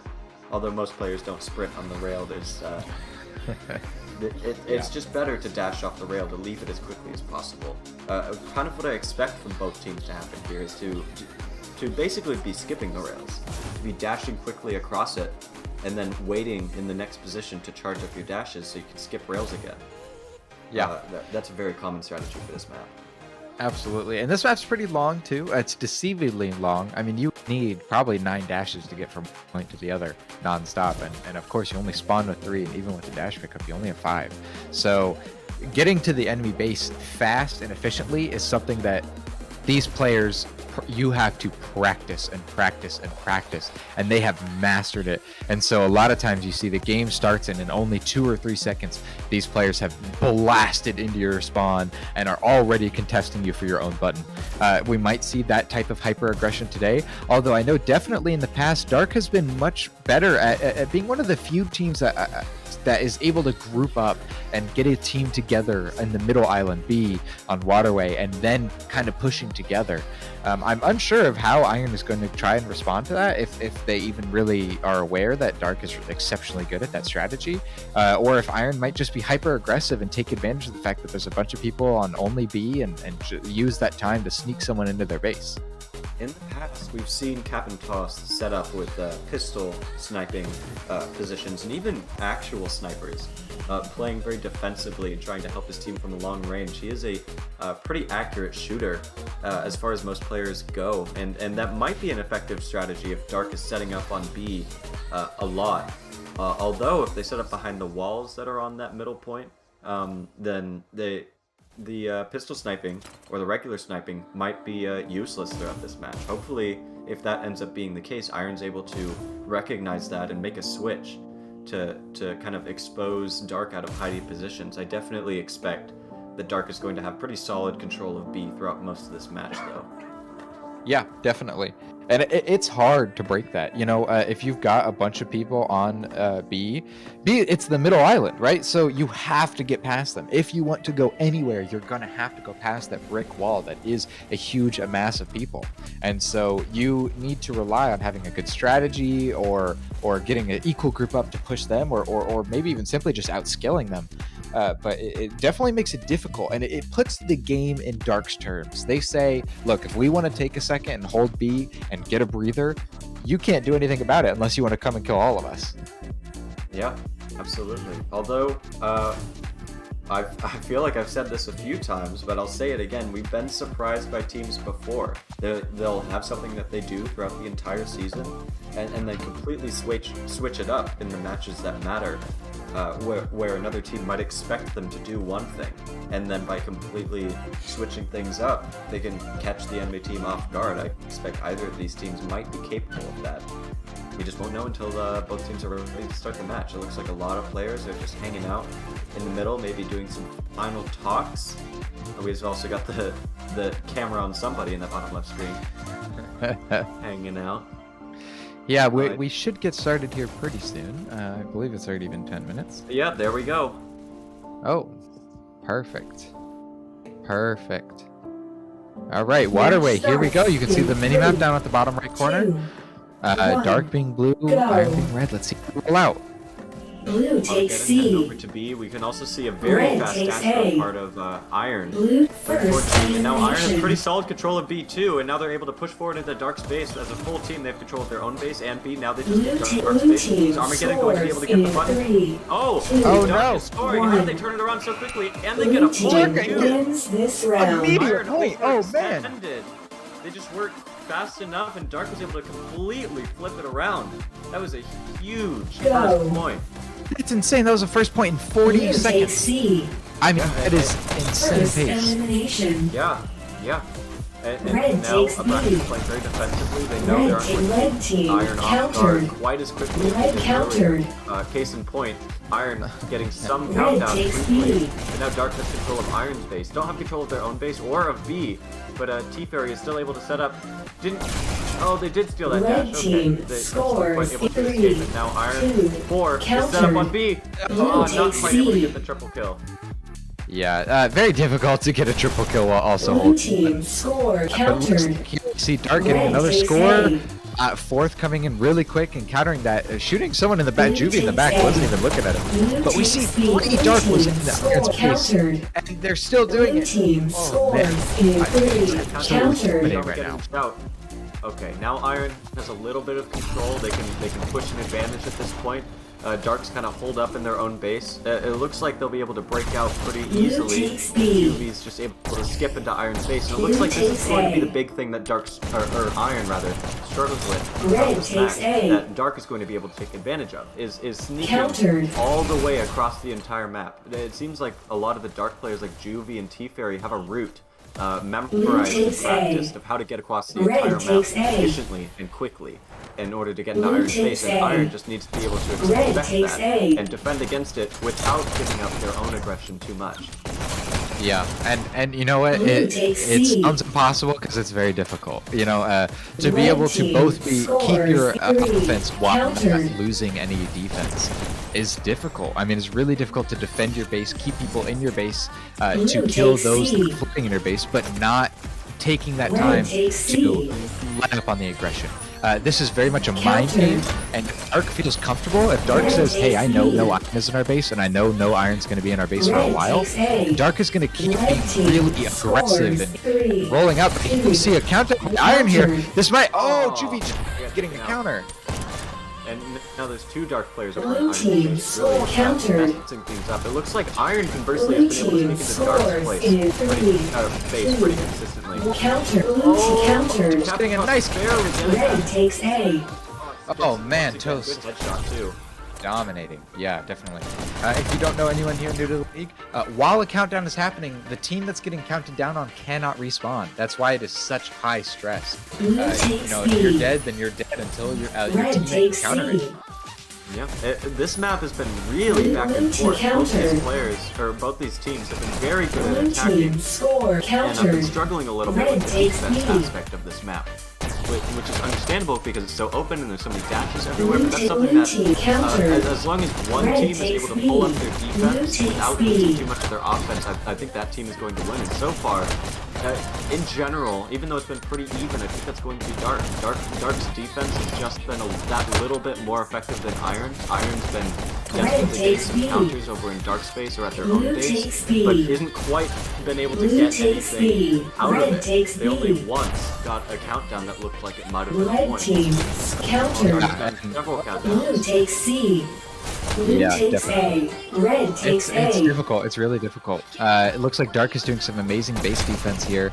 Iron finally getting an advantage, and it just immediately gets shut down by Dark here. I think it's obvious that Iron needs to change their strategy if they end up winning this. We need more Iron in Dark space. Red team And it looks like they might be able to get something done here if B is able to make it to B quick enough. It looks like they weren't. You would have liked to see that Iron player duck so that they couldn't get headshot by that Dark player. And now Dark loses the advantage that they had, and now it's back to neutral. Iron fighting on B, and Dark trying to push forward. Good quick dashing by Shout, but they're not able to get anything done on the point, unless they are. Oh, He's able to hold up. They're holding the button. Good duck. Oh my god, that was so close. Now it's fourth four mic. left on the button. He's not Dark though. Gets a nice headshot, and that's a score for Iron. This round. That's a point. Oh Well man, done. amazing very headshot back by and fourth forth. right there. Yeah, So right and they got now a whole it's team with it. Yeah, besides Schemos going 17 and 10 right now, it looks like in general Iron's been able to outkill Dark, which I think is making a significant difference for them. And kind of giving them that little bit of a boost that they need to maybe be able to take this map back. Yeah, definitely. It looks like Iron has definitely changed their strategy, though. We've seen so many countdowns by Iron here and so few by Dark. I mean, amazing that in the span of 1 point, everything can just totally flip, and the skill of both teams is now on the opposite end of Iron is all over Dark space. Meanwhile, before Dark was all over Iron space. Let's see if Dark can pull something off to get their advantage back. Yeah, so far Dark has been able to get control of B once again. No! Armageddon able to take them out. Juvie following up in the cap and toss with the pistol sniping. Putting down some covering fire. Looks like Shout's going to push forward with double shocks and try and put some offense into Dark space, but not moving forward without the rest of his teammates, which I actually kind of like to see here. There's only so much you can do by yourself. Yeah, exactly. Kind of going back to that grouping up that we were talking about, something that requires a high level of skill. Shout with the shocks on the enemy base. This is something that I feel like is a little new, something that not a lot of teams are confident doing. It didn't quite work for Shout there, but it is a very nice way to defend the enemy button. Getting a nice double kill with Juvie ultimately taking him out. And now we see a countdown. Only fourth is alive. This might be a point for Dark. Yeah, Oh, that's the second man. point for Dark. Dark is 1 point away from winning this map. It is first to 3 points. There's still 18 minutes left on the clock. Plenty of time for either team to get a point and bring it down to a match point. Definitely. And again, whoever wins this map does not win the entire match. I mean, we got another the stadium after. But man, so far Iron had some moments of really good advantage, but it looks like Dark has already taken that back. Dark realized what Iron was doing, adjusted, and went right back to their advantage. And now Iron only has control of their own base, doesn't have control of B. Dark's been pretty good at taking that back so far this match. I like Captain Toast popping into the basement, making sure that T-Fairy gets taken out and that no Dark players are left in Iron's base. B pushing forward on the B, gets taken out at B. Sorry, B. And now there's more Dark players piling into B as well as Iron players. This really is the fight for top B. I know players have been sneaking through the bottom of B. We can see there's a very long bottom rail there. That's one sneaky way to get into the enemy base. But for the most part, both teams have been fighting at the top here, which is really interesting to see. Both teams are able to just directly counter each other just by virtue of where everyone's rolling out. No one's playing it very sneaky except for Tim here. No, not playing it sneaky. They're making sure they have control of B before they move forward. They're not sneaking into the enemy base quite as much. Red takes B. Yeah, man, I mean, really interesting. I mean, it's interesting just to see what ends up winning, what ends up not, especially since we've seen so much advantage changes. And I think at the beginning we saw a lot of sneaking into the enemy base, and now it's just a lot of just dominating the enemy, seeing what they can do. Captain Toast, surprisingly, even though being one of the top killers over on Iron's base, it looks like Captain Toast has been doing a lot of pistol sniping. I'm wondering what strategy Iron is doing to make up for the fact that Toast is kind of just doing more crowd control than being in the enemy base. It seems like part of that might be making sure that Iron has control of B after pushing forward. Shout doesn't quite get taken out there. That's huge. They might be able to get something done before in Dark space. No, Abraxas takes him out. Good kill. That was a very important kill. Those shocks are brutal at the enemy button. And now Shout moving forward. Do they have shocks? No, doesn't look like it. Not able to get control of B, and now Dark is able to move forward as a team. No dashes available though. Iron's been very good at making sure that the dashes are available to them and not to Dark. That's one thing that you usually need to make sure you can get a point in the enemy base, is be able to steal their dashes. Keep recharging those dashes. When you're at such a huge spawn disadvantage in the enemy base, you need that to be able to score. And so far it looks like Iron's scoring right now. B holding Dark's base. Oh! Nice There we little go. counter by Dark Really there. good counter. Yeah. Very well done. Congratulations to Dark. I mean, you know, but they need to keep it going because Iron is still in their base. Iron is still being aggressive. Again, we're seeing another little flip-flop here of Iron has definitely been taking the advantage here. It looks like Dark is only now beginning to counter all of Iron's hyper aggression and being able to roll out. Kind of going back to the mind games I was talking about earlier of like, you know, if you have multiple people in your base, then Dark is going to be timid to roll out and be as aggressive as they usually are. It's a very momentum-based game, and it's hard to break the really strong momentum of an enemy team. It looks like Dark was able to pull it off, but Iron is still getting some really nice movement towards Dark's base right now. Yeah, and Captain Toast is still set up in at B, and now going into Dark's base. Are they able to get this kill in the basement? No, they get taken out, and now Dark has control of their own base once again. Doesn't have control of B though. There's a lot of Iron members over on B, and that's the only thing that they have at the moment. They don't have control of their own base. T-Fairy getting some nice kills here along with his teammate. Not quite able to get a countdown though, just by virtue of the fact that Iron has kept control of B this entire time. That was good prioritization on part of Iron.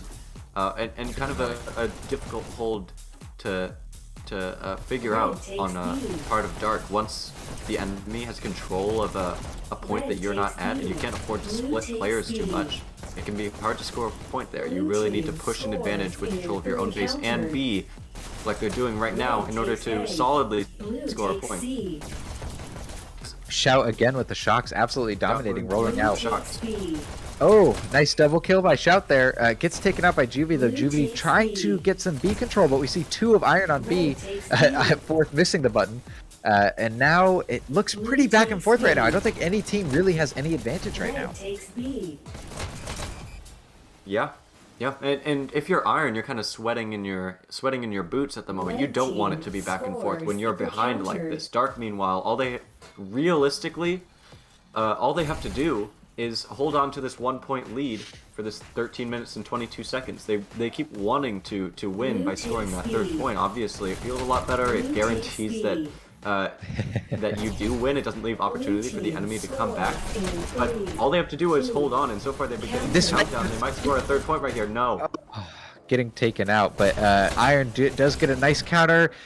Still control of B by Dark though. It might be a little bit hard. Oh, but never mind. Looks like Iron totally dominating everyone at B. Only one of Dark in their base. Two people go and counter them.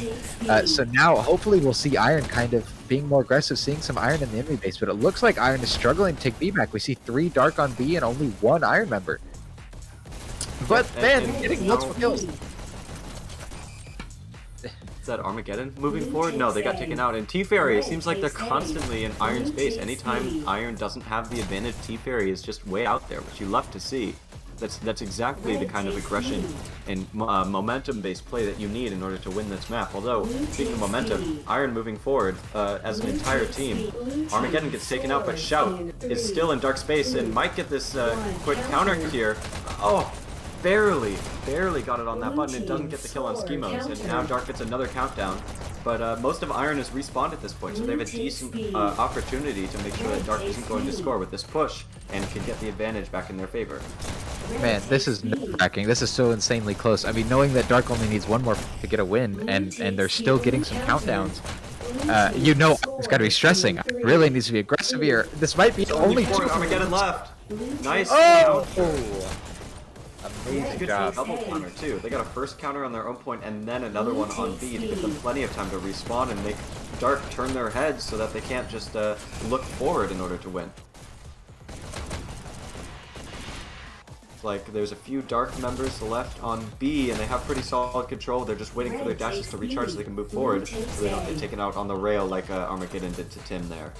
And now Iron only has control of B. It looks like something that Dark has changed throughout this last point is really working for them. They've had advantage almost this entire match. Iron has gotten barely any countdowns on this last point here, which is not something that you want to see if you're Iron. You want to be at least a little bit more back and forth. It's nice that they're sneaking players into dark space, but right now it looks like Armageddon is just making sure that his teammates have control of their own point and of B before he pushes into Dark's button. And now there's 3 Dark members left alive. Are they able to get the point back? They are. Good headshot onto the button by Juvie. Very well played. Now Dark's all moving forward because they've all just respawned. Captain Toast trying to seize some advantage there. He's over in dark space right now. Yeah, doing great. Captain Toast left there.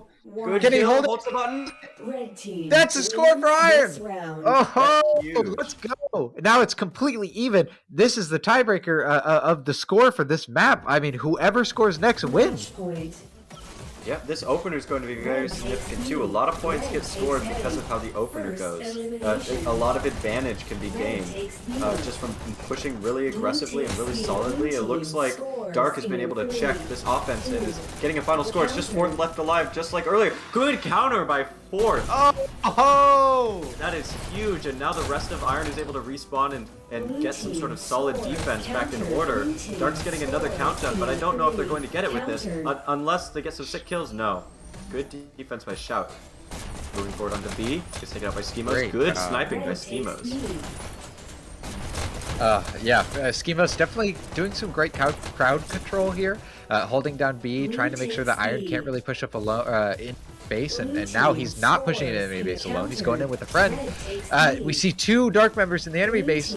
Oh man, Dark is almost completely out of their base, trying to just push forward, but it looks like Iron is doing an amazing job of countering it, getting multiple kills here. B taking B back, ironic, and now pushing out into the enemy base. Iron might get a bit of an advantage here because of this. Yeah, and now it's just B on Dark's point. Dark has control of the B button, and they're on point once again. It looks like there's one more Iron player. If we look at the minimap, is back in the base. It's 4th. Tries to get a kill on the rail there, not quite able to secure it. Moves up onto Dark's button. Dark is ready for him though. It looks like Shout was there earlier, and now they both get taken out. Although that gives Iron a little bit of breathing room to try and take B back. Although if Dark's able to push forward as a whole team, they might be able to take B and then push forward into Iron's base. And Iron, meanwhile, has very few players left to check this kind of offense. T-Berry making sure the bottom rail is clear. I like to see that. Pushing forward into Iron's base, now pushing it forward onto their button. Is about to cap that button. Hopefully Dark is ready to get B. It looks like they are, and now they're scoring. It's just Armageddon left. Iron, once can again, Armageddon left with only counter? one player, and that Dark is wins! 3rd point for Dark. Oh man, that was insanely close, but now Dark taking 2 out of the 3 maps played. Wow, congratulations to Dark, but we still got more maps going on after this. Yeah, top scoring over on Dark is Tim, 14,000 points. 39 kills, 47 deaths. Meanwhile, Shout over on Iron, 51 kills, 42 deaths, 14,000 points. Less than 100 behind Tim. That just goes to show how close both of these teams were and how back and forth this entire map was, although ultimately Dark won where it counted. They got that last point that they needed in order to score the map.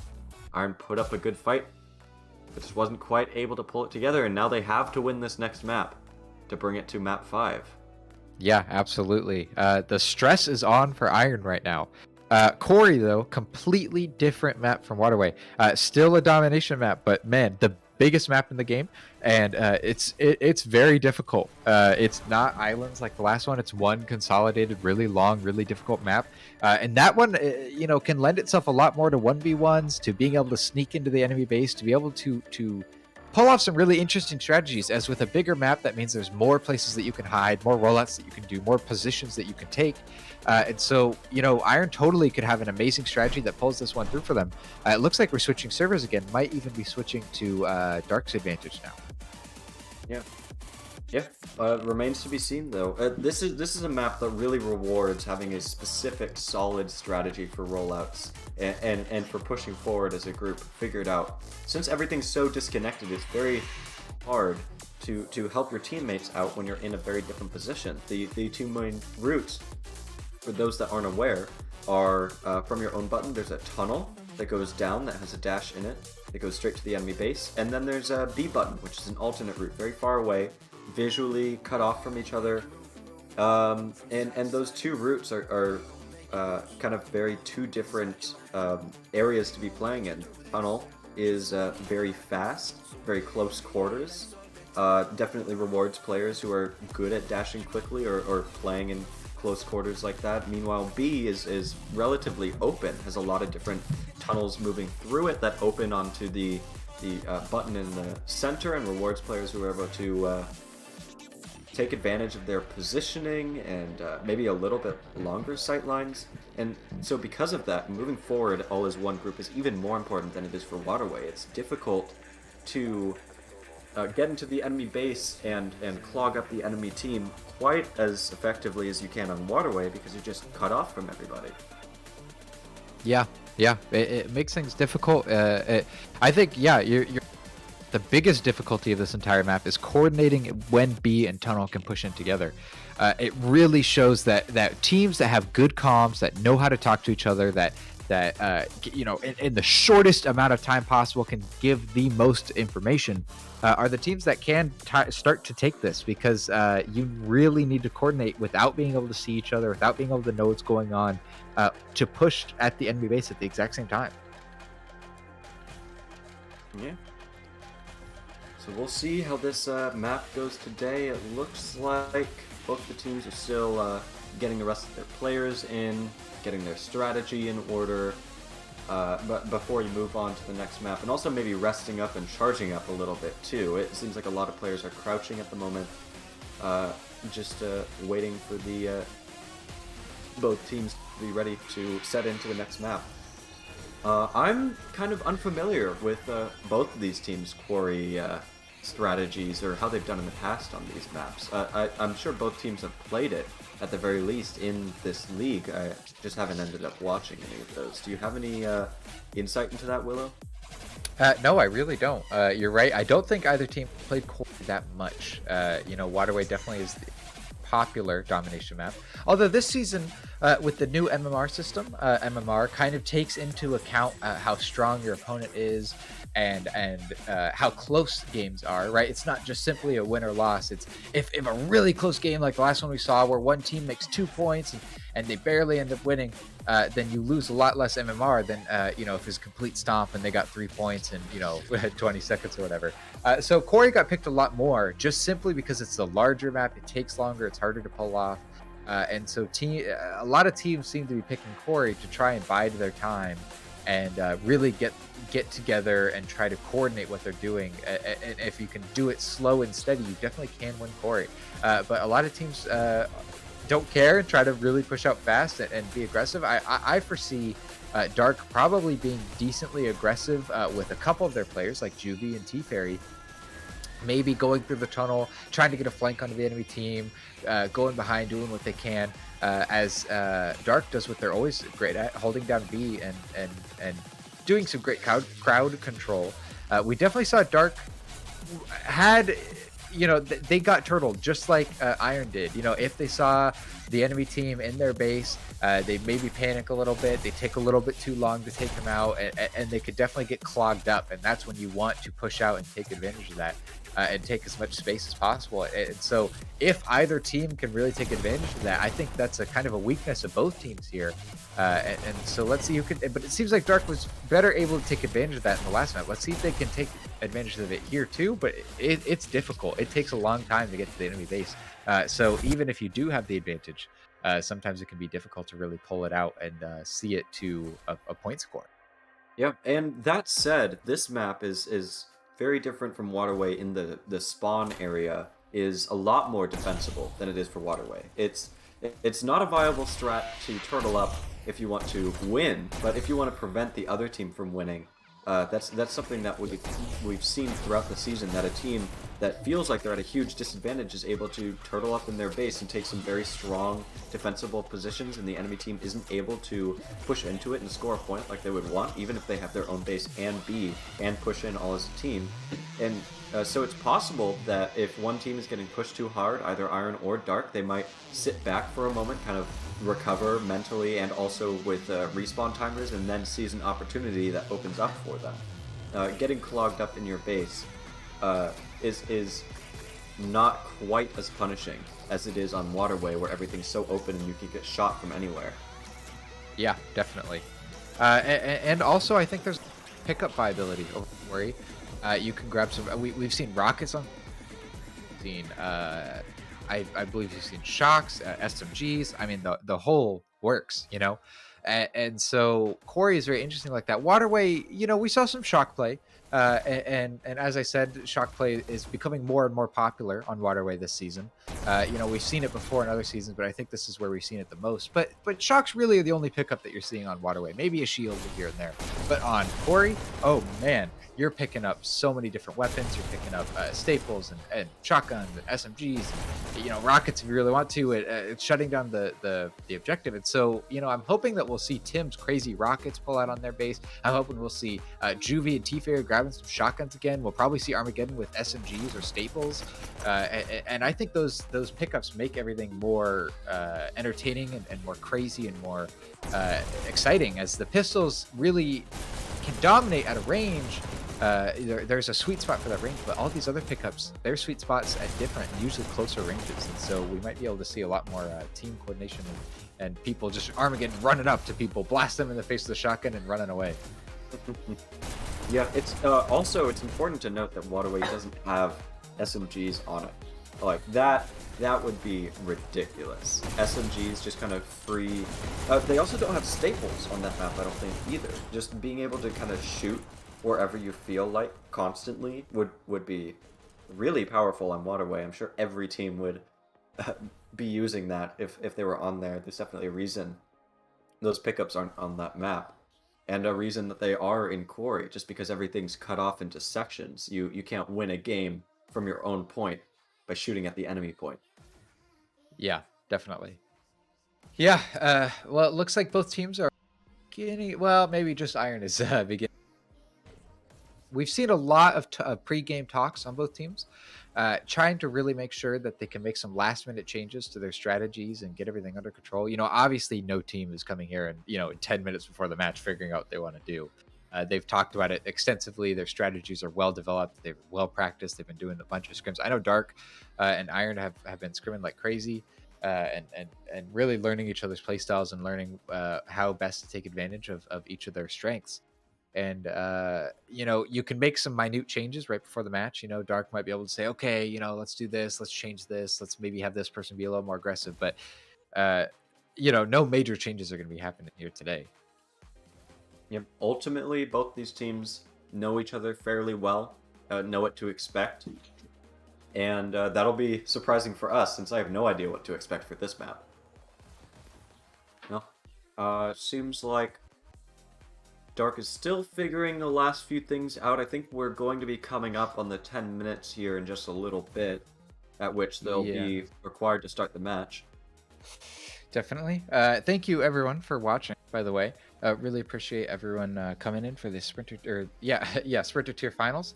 And man, it's been an exciting season. It's been an amazing season. It's been one of my favorites. I'm glad that everyone here can join. We really appreciate if you help the league grow, share the link around, you know, show this to your friends, give it a like, everything. You know, we want this league to absolutely explode. We have a $5,000 prize pool for this season right now, but I'd love to see it even get higher. Yeah. And there's a lot of people who play this game and have been playing it for a while. I'm kind of surprised and appreciative of the player retention that this game has. There's people who put hundreds upon hundreds of hours into this game without even playing the league, just playing it for fun in pub lobbies and such. And then people in the league have played hundreds of hours on top of that too. Definitely. Here we see the map is starting. So let's see how these teams get their rollouts. Captain Toast, misses his dash a little bit, sprints over to get this pickup. Let's see if he can roll out. Okay, front dash going tunnel. Interesting. Looks like Dark was able to take control of the tunnel dash and move into Iron's base. Although Iron was able to take out that Dark player who sprinted past and is now moving into Dark's base pretty solidly, steadily. Dark, meanwhile, a little bit on the back foot, despite the fact that they have control of B. It looks like Schemos is able to take out Armageddon and the other player who snuck into their base. And now Dark solidly has the advantage. They have control of both tunnel and of B. And that's the moment when you push forward, when you get a few kills from those strong positions, and now you push Iron into their own base and you start to get a countdown. Unfortunately, Dark wasn't able to hold the button, but now they have two players there holding the button. Iron just about able to take it back, And this is what I mean by the map being very defensible, is you have coverage in your own spawn, and you have a lot of different positions you can push to in order to make sure that the enemy team isn't able to hold the button as effectively as you would like to. You don't have to desperately go towards the button quite as much as you need to on Waterway. And now Dark has control of both B and their own button. Although, that's switching back and forth a little bit. Oh, Armageddon getting some nice cleanup at B, getting the B dash, but it looks like he didn't hit the... Oh, yeah, his teammate did hit the button. He's going to steal their front dash. Look at that. Armageddon with one rocket, one pistol. The pickups that I was talking about, this is crazy offensive rockets. Armageddon isn't even a rocketeer. He gets a double kill with it. Oh my gosh, amazing play. And now we're going to see some nice control here by Iron. Iron does get taken out by Dark here. It looks like, yep, Dark has the complete advantage back again. Now let's see how Iron counters the push that they know is coming from Dark. Looks like Captain Toast does get a nice pick here in Tunnel. And then you can see in the bottom corner, Juvie, I think, is probably tucked in the enemy base. Yeah, waiting to strike for his team. Going back to the communications we were talking about, looks like multiple of Iron is stuck in Tunnel. They do get a nice counter, but Dark might be able to get a solid hold here in their base in the meantime. Yep, and Schemos making sure that the tunnel is clear as they try to move forward into Iron's base, not quite able to get anything done. Captain Toast pushing very aggressively, trying to clog up Dark in their base by outscaling and outdashing them so that the rest of his teammates can catch up and get control of B in their own button. Although, it doesn't look like that's happening. There's two Iron players over in Dark's base, and yet they don't have control of B or their own button, only just now getting a counter in Dark's base. Now it's just Armageddon left. Armageddon getting taken. No, getting taken. If Armageddon had gotten killed, it would have been a point. Yeah, definitely. Amazing job by Schemos. Amazing counter by Schemos. Rolling out. Yeah, we see. Moving forward with his teammates towards Dark's button. They have some control of B, but there's a lot of Dark members left around B. Or is that in the tunnel?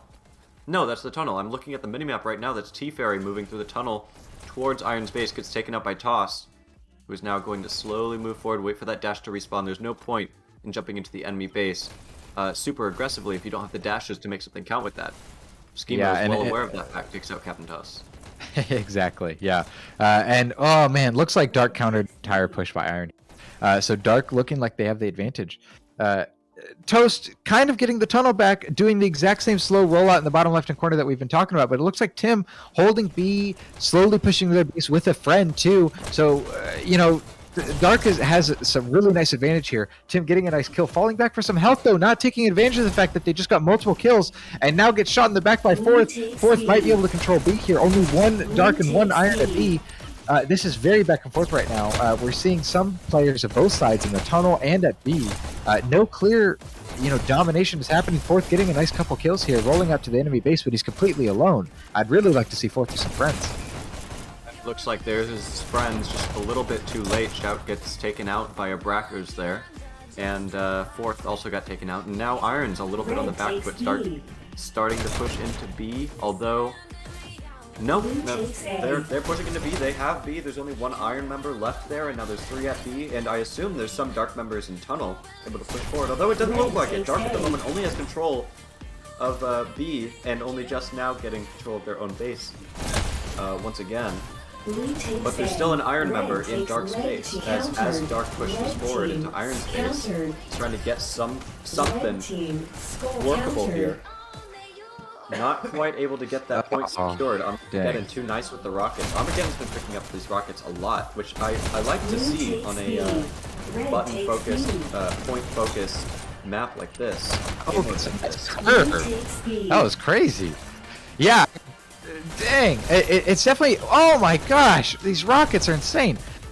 Rockets definitely play in really well. Payload, when you know people are going to be standing on the payload, you can rocket it. In domination, it's not much different, just the timing is a little bit harder. It's a little more niche, it's a little smaller, but you know they're going to go hit that button. You know what they want to go do.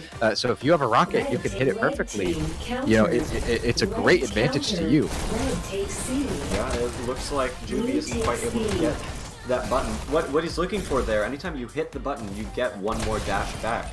So Fourth was holding the button there while Juvie was trying to dash at it to make sure Juvie couldn't hit that button and get the dash that he needs, because the button was being held down. It's only any time when the button changes color. And if you're holding the button, the enemy can't press it, they'll run out of dashes, and he got killed there. And now Dark has reset that push from B and from Tunnel. Yeah, really pro level strategies that we're seeing from them. You know, like it takes a lot of experience to know exactly what the enemy wants to be doing and to hold the button down just to counter it. I mean, you know, just speaking it out loud makes you say like, dang, like there's a lot of mental games going on here. You know, teams know what's happening. They have the skill. They know what they need to be doing. And Armageddon is doing some work with that SMG. Although try to take a 3v1. I really want to see more grouping up by Iron here in the enemy base. Dark has been amazing about getting as many people as possible into the enemy base around the same time, and Iron seems to be much more, they said 1 and then 2 and then, you know, kind of pushing them in. But either way, I mean, neither team has gotten a score, and we've been playing for, what, 7 minutes now? Meanwhile, on Waterway, the first point was in 30 seconds. So, yeah, I mean, a proof of the differences in the map. This seems like the game of 1 point. Whoever gets the first point and is able to continuously hold on to the rest of the match time is probably going to end up winning the map overall. Just the way that this is continuously going back and forth, and the defense from both teams is very solid. No one on either team is quite able to hide long enough in the enemy base to have the rest of their teammates catch up behind them, which makes pushing in by yourself with a dash advantage very difficult. Yeah, definitely. Meanwhile, full of Iron's base wasn't quite able to do it. Too many Iron members respawning, too few Dark players there to fight them. Yeah, really difficult to take on such a huge player advantage like that. You know, you need to get really creative, and sometimes you can't. You know, sometimes there's 3 people looking at you, and there's nothing you can do about it. Yeah, especially if you run out of dashes. In the enemy base, if Iron and Dark are really good about making sure both their front dash and their home base dash near their spawn are taken by them every time they roll out, that makes taking the enemy base very difficult, nigh on impossible. You need that dash at least once to be able to outdash the enemy team, because that's kind of the only advantage you have unless you have a whole bunch of players with you, which it looks like Iron has right now. Oh, Tim! Not able to shoot, not enough bullets in his gun. Very amazing job right there. Wow. I mean, Shout just barely getting by with his life, getting undetected by Tim for just 1 second. That's all they needed. You know, 1 out of 3 seconds, that's a lot. And so we got a great score by Iron here. Let's see if Iron can do a quick rollout to get into the enemy base and just establish that dominance early. That's what you really want to see from a team, especially when they've had the advantage for a while. But it looks like Dark is actually being the ones to kind of put some enemies in Iron's base. Oh man, Abracker's in the bottom left there getting a nice double kill. Captain Toast getting taken out by Skimios. This might be a Dark score. Only Armageddon is up. Oh! Kill on Tim. My goodness, Tim went back into his core memories from a few seconds ago of what B did to him and tried to copy it and almost got it because of it. Those button holds are very important in this map. Sometimes you just have to sit there and pray that the enemy misses all their essential shots and can't take you out. Exactly. It's very difficult to take out sometimes. Red takes B. Good headshot there by Shout. Has pretty solid control of B. And gets taken out by Brackers finally, but there's only 1 Dark player left on B, and now Iron has a chance to get back, unless Brackers plays very well. Oh, it looks like Brackers did get some nice headshot. Oh, alright, looks like Dark has the advantage. Yeah, still at B, still pushing out. Brackers taking some space. Juvie with a follow-up, grabbing some dashes, still getting a slow rollout though, trying to collect as many dashes as they can. Yeah, Dark kind of has the advantage here, but it looks like they're not quite pushing together at this point. Now we actually see 2 Iron members pushing into Dark space right now. One of them gets taken out by Tim though with an amazing shot. Both of them getting taken out immediately. Dang. What do you think is going through both teams' heads right now? That's a great question. You know, when a game few points, you know, you tend to I don't know about you. Communication tends to slow down a little bit as we kind of take some more time to collect ourselves and really just get into the zone. Like you're just so focused on performing at your absolute best that sometimes you even forget that, you know, there's huge stakes going on right now. And that 1 point that Iron got probably was a big wake-up call for Dark, that they need to really focus and get together. But it looks like it's not really coming out. I mean, Iron still is getting some countdowns, getting some advantage here, not getting any scores out of it, but Iron has been very good at taking advantage of the enemy team and pushing forward and taking some space. And I think Iron knows that. I think Iron knows that, okay, we got 1 point before, we can do it again, we just need to be hyper aggressive. And we're seeing aggression from Iron that we weren't seeing on the last buttons as much. Yeah. And also, when you're in the moment playing, the fact that this map is so back and forth and you can get so close to scoring a point and still not quite pull it together because of the respawning players in the enemy team having such a defensible position, this can be a really mentally exhausting map. As we get further on into the match and later on in the time, we might see players make mistakes, maybe not in terms of how they play in moment to moment, but strategically, and their decision making might start to fall apart a little bit as this map goes on. There's only 1 point that's been scored throughout this entire map, but there's been so many countdowns by both teams, so much back and forth control of B and of tunnel. It's something you just have to keep moving forward, keep trying until you get something done. This is a definitely like a marathon map, a distance running kind of map. It can be very quick, but it really rewards continuing to move forward and not give up hope just because your attack got countered. Definitely. And you know what, let's give a little kudos to Iron here. You know, I know we said on the last map that you know, Dark had one more point than Iron did, and so technically they could just turtle up and you know, but on Waterway it's really hard to really be effective like that. On Corey though, man, you can get some seriously good holds with your pickups and with everything. And we've seen some teams, once they get a point, they definitely slow the game down because they know they have the advantage. But not Iron. Iron has been keeping it up. Iron is like, I don't want just 1 point win. I want to dominate. I want to get multiple points. Look at this. Double button hold, possibly triple button hold. Oh, and another. Oh my god, the button didn't have time to rise up. Just like last point, B was the last one alive. The button didn't have time to rise up after B got killed. And so Abraxas couldn't press it. We might see a control point here. I mean, this might be all 5 maps. Absolutely, just every team going back and forth. Each team taking 1 payload, each team taking 1 domination. I don't want to speak too soon, though. You know, Iron has 2 points, and absolutely that is a huge advantage to them. You know, Iron is feeling really good right now, but that does not mean that they've won this. We've seen many times in League before a team what looks like they're winning, but you know, when it's this back and forth, Dark might just pull something out. They might say, all right, let's bring out the big guns. Let's switch up the strategy, and Dark definitely still could come through here. Yeah. So far, Dark able to get control of their base once again. Iron, meanwhile, doesn't have full control of their own base. There's one Dark player we can see in the minimap in the bottom right, hiding in their base. Now takes it. Dark doesn't have control of B, though. Iron has really solid control of B at the moment, and of Tunnel. Schemo's absolutely killing it, only pushing out just now when a countdown starts to happen. Iron doesn't have control of their own base, though. Iron gets a score! Oh, man, 3-0! That's insane! Team wipe, too.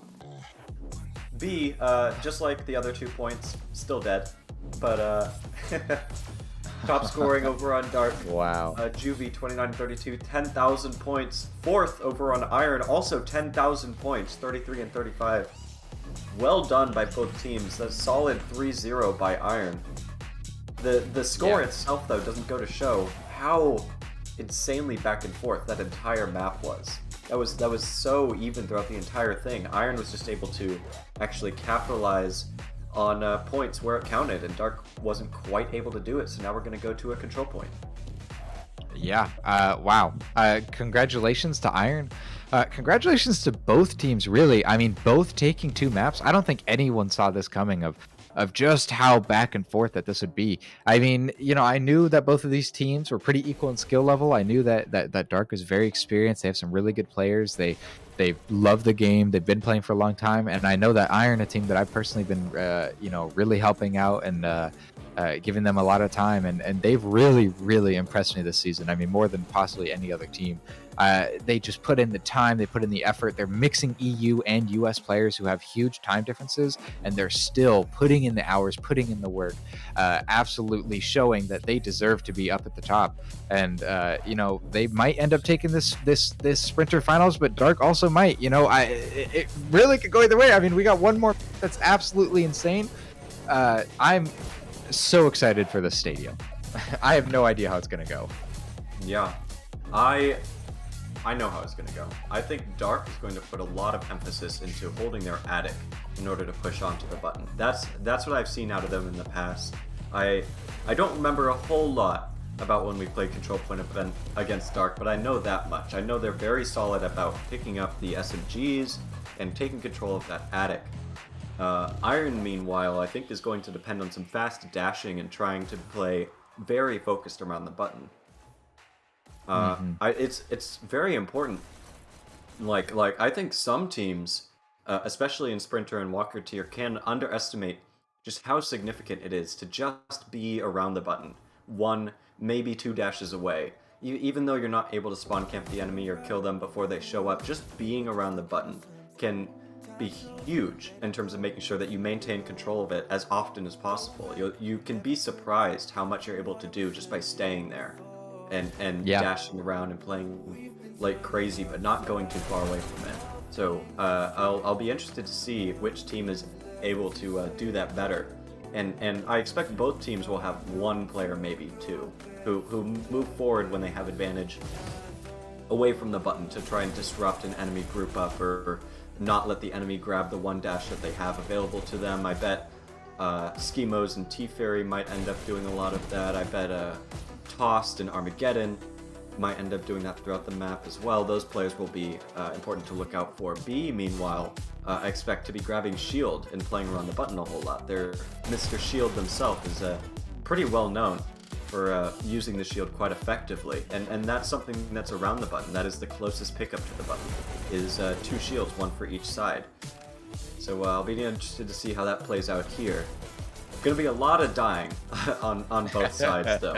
This is a map that you expect to go back and forth a lot. If the points aren't close, then you know pretty easily which team is going to win. If one team gets a 40-point lead, usually you can tell that team's going to win. But if it stays within 20, maybe 30 points of each other throughout the entire match, up until the 300-point mark, where one team wins when they get 300 seconds of control of the button, then you know this match is going to be close. So I'll be interested to see how the opener here goes, and if either team is able to pull a significant advantage. You can see over on the match calendar on the left side, Dark's play history. We can see previously they 2-0'd against Iron earlier in the season. That was way back in May. Yeah, a long time ago. Yeah, but they've got a pretty solid win history against a lot of teams here. Only losing to really solid Sprinter tier team or Dasher tier teams like Other and UNSC, and The as well. Yeah, definitely. You can see at the top there the little victory. They are 6-6. They have 6 victories and 6 losses. You can see their accuracy at 0.96 as a whole team, which I think is funny, and their playtime just in league. Just the games that they've played with league is already 6 hours, and they have 10 out of the total 12 rosters. That's what all that at the top means. But dang, you know, the Dark is a really solid team, ending with almost 1100 MMR, 100 over. You know what a lot of teams started with. So you know, congratulate. You know, they did an absolute great job. Deserve to be here. Iron here though, equally. You can see at the top going 8-4 with their wins and losses, and so. Wins, you know, aren't everything. If a team is good and they deserve to be here, then they're going to make it up to the top. And so, great job to both teams. They've been killing it this entire season, having just a slightly better accuracy of 1.04. I love it. I think the team accuracy is kind of funny to me because a lot of individual players on every team have individual strengths and weaknesses, and average accuracy for the team can be a significant indicator of like the skill level of the team, of how good at killing they are, I guess. But some players, that is just not where they excel. Like if they hop on the cart a lot and die a lot, that's going to bring the overall KD down a lot. But is still an important role to play. Or if they steal enemy resources a lot, yeah, stuff like that. Yeah, there's a lot of jobs. Same, pretty much. Yeah. Yeah, there's a lot that you can do. You know, KDs and everything, and a lot of games we've really proven that. I think UNSC versus Fear was a really famous one. That Fear had over double the KD of UNSC, and yet UNSC still ended up winning both maps.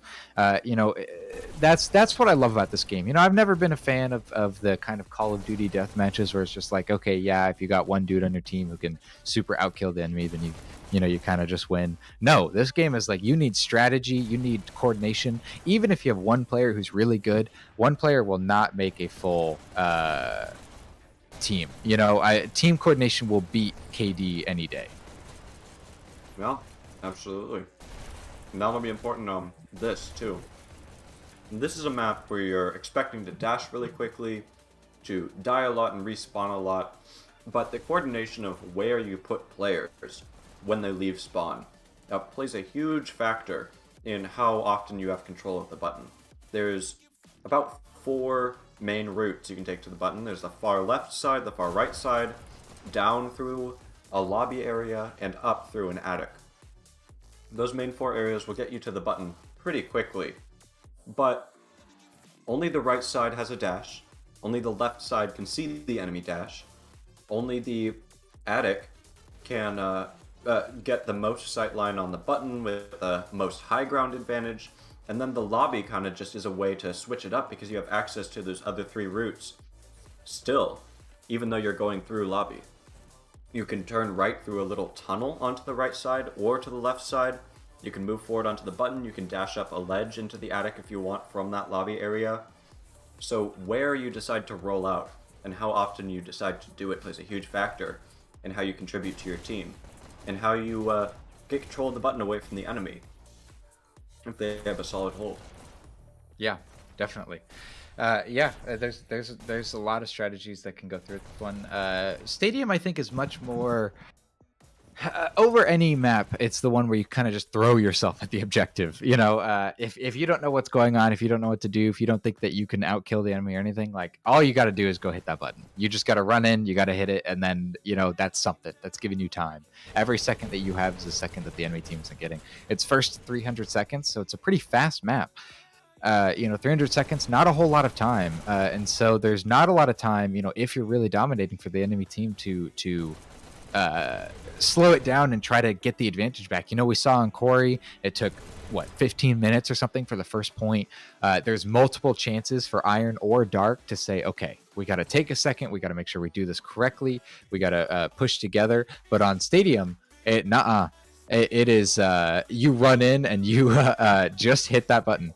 I've actually just been told that we're doing 2 stadiums, so 2 more maps technically. The same map, both stadium, but each one gets server advantage. So one will be Dark's server advantage, and one will be Iron's server advantage, and then the overall score of the 2 will be combined to know the overall winner. But that doesn't change the fact that these 2 stadiums is going to dictate whoever is the champion of Sprinter Tier. Yeah, and that's important to keep in mind. Just because the first map goes one way or another doesn't mean the other team is out of the running yet.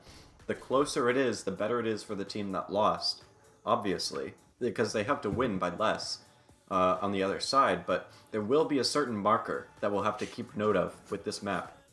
That if the winning team gets to 300 seconds on this map and then makes it to the mark that they need to win the second map, the maps might as well be over. And I'm sure both teams will still finish it out, but we'll keep that mark in mind as we get into the first control point.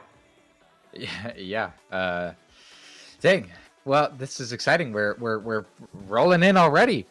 Let's go. Dash League, baby. Yeah. Looks like Iron is 1 player going to the far left, and then Fourth is going to go down the middle through... No! 2 players going through the attic, getting a high sightline, trying to get some kills initially so that they can have a more long-term control of the button. Tim initially playing really well around that button, but not quite able to get a solid hold on it. There's too many Iron players left alive, and Shout, meanwhile, playing very close to button, dashing in and out, gets taken out by Schemos there, and now Dark has control once again. So far, we are pretty back and forth. These teams are fairly even. Armageddon moving forward with the shotguns. Very good for close quarters, especially if you're going to stay near the button. And it looks like Shout, meanwhile, for Iron is their dedicated button person, fourth, following up after Shout gets taken out. That's good to see. You always want to have someone around the button. And so far, Iron's pulling away ever so slightly.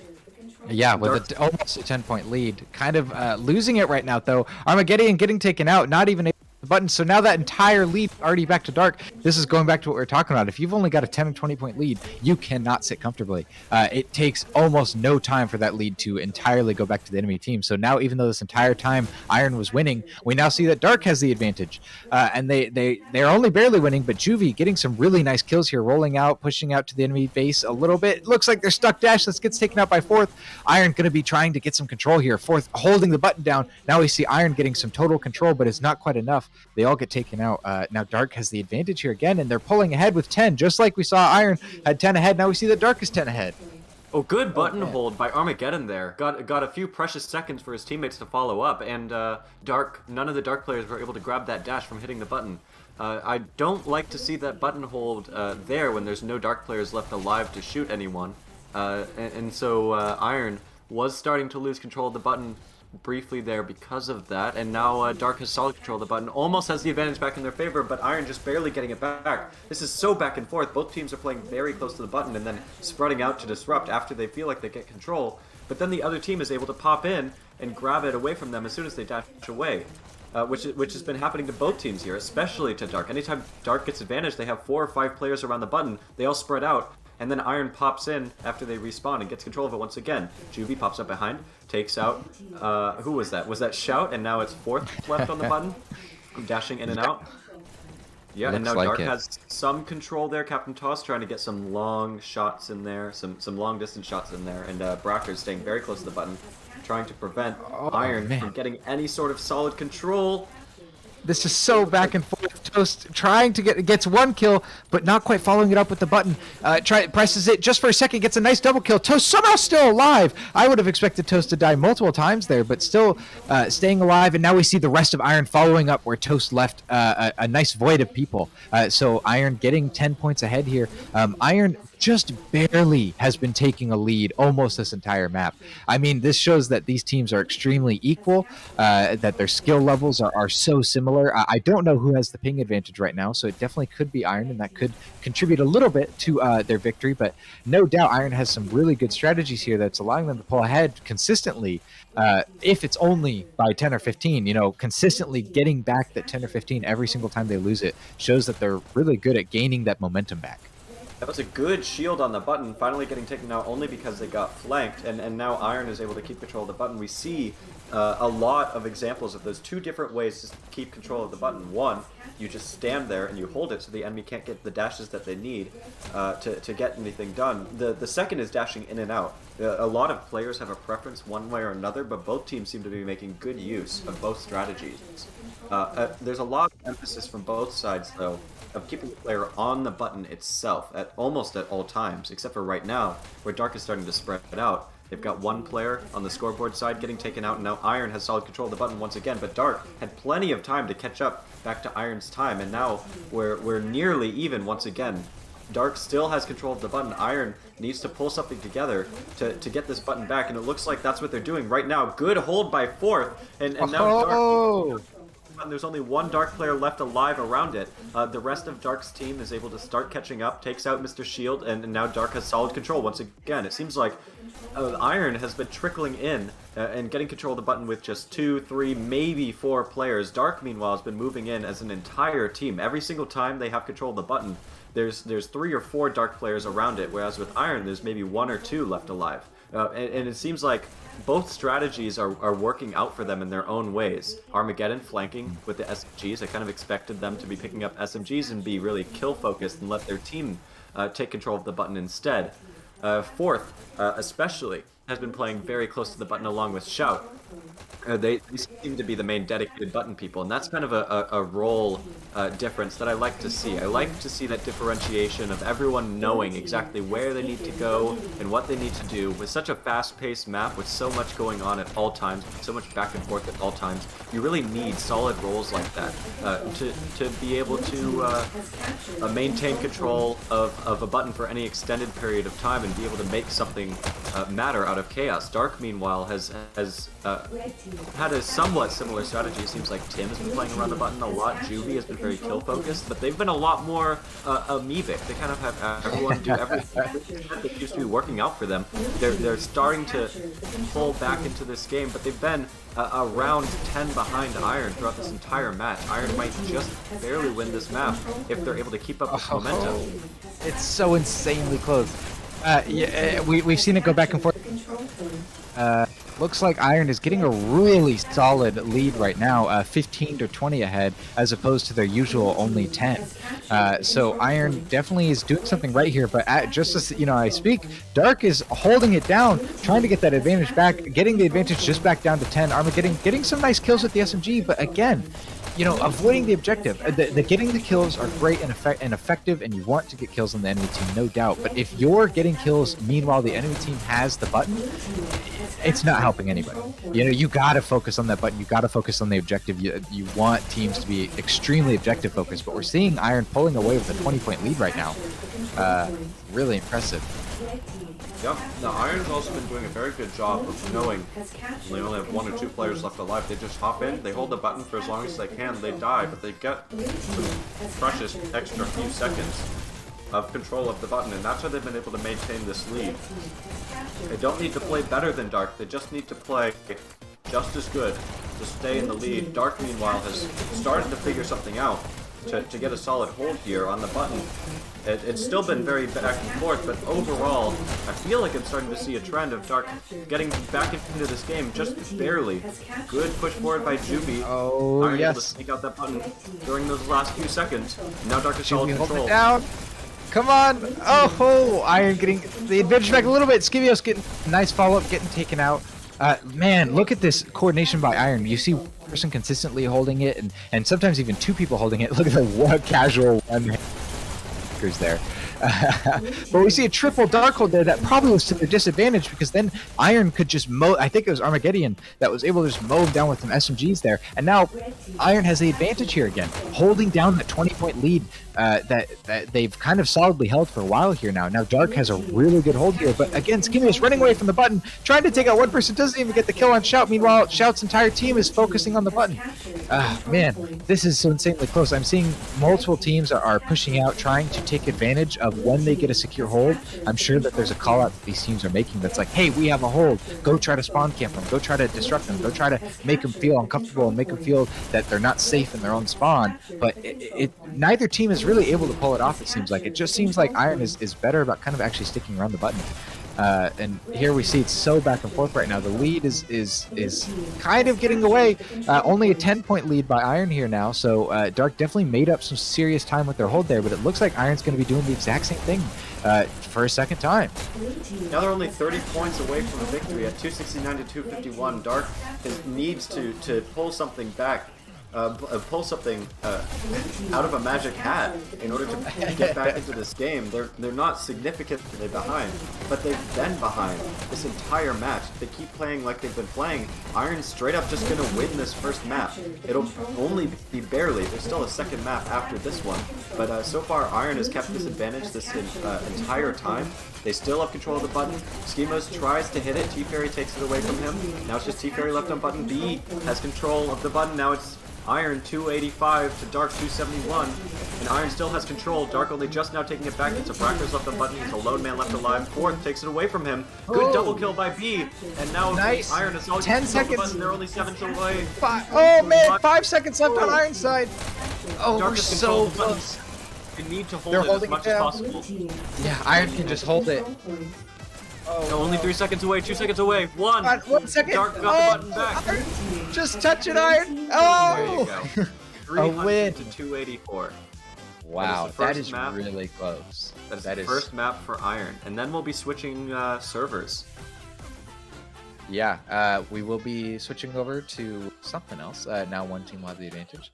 But man, congratulations to Iron for that map. That was a really impressive map, really impressive by both teams here. Over on the dark side, we see Juvie top scoring with almost 13,000 points, going 40 and 35. Really impressive by Juvie there. Over on Iron side, we see fourth, top scoring with 13,000 points. So we see kind of equal on both sides.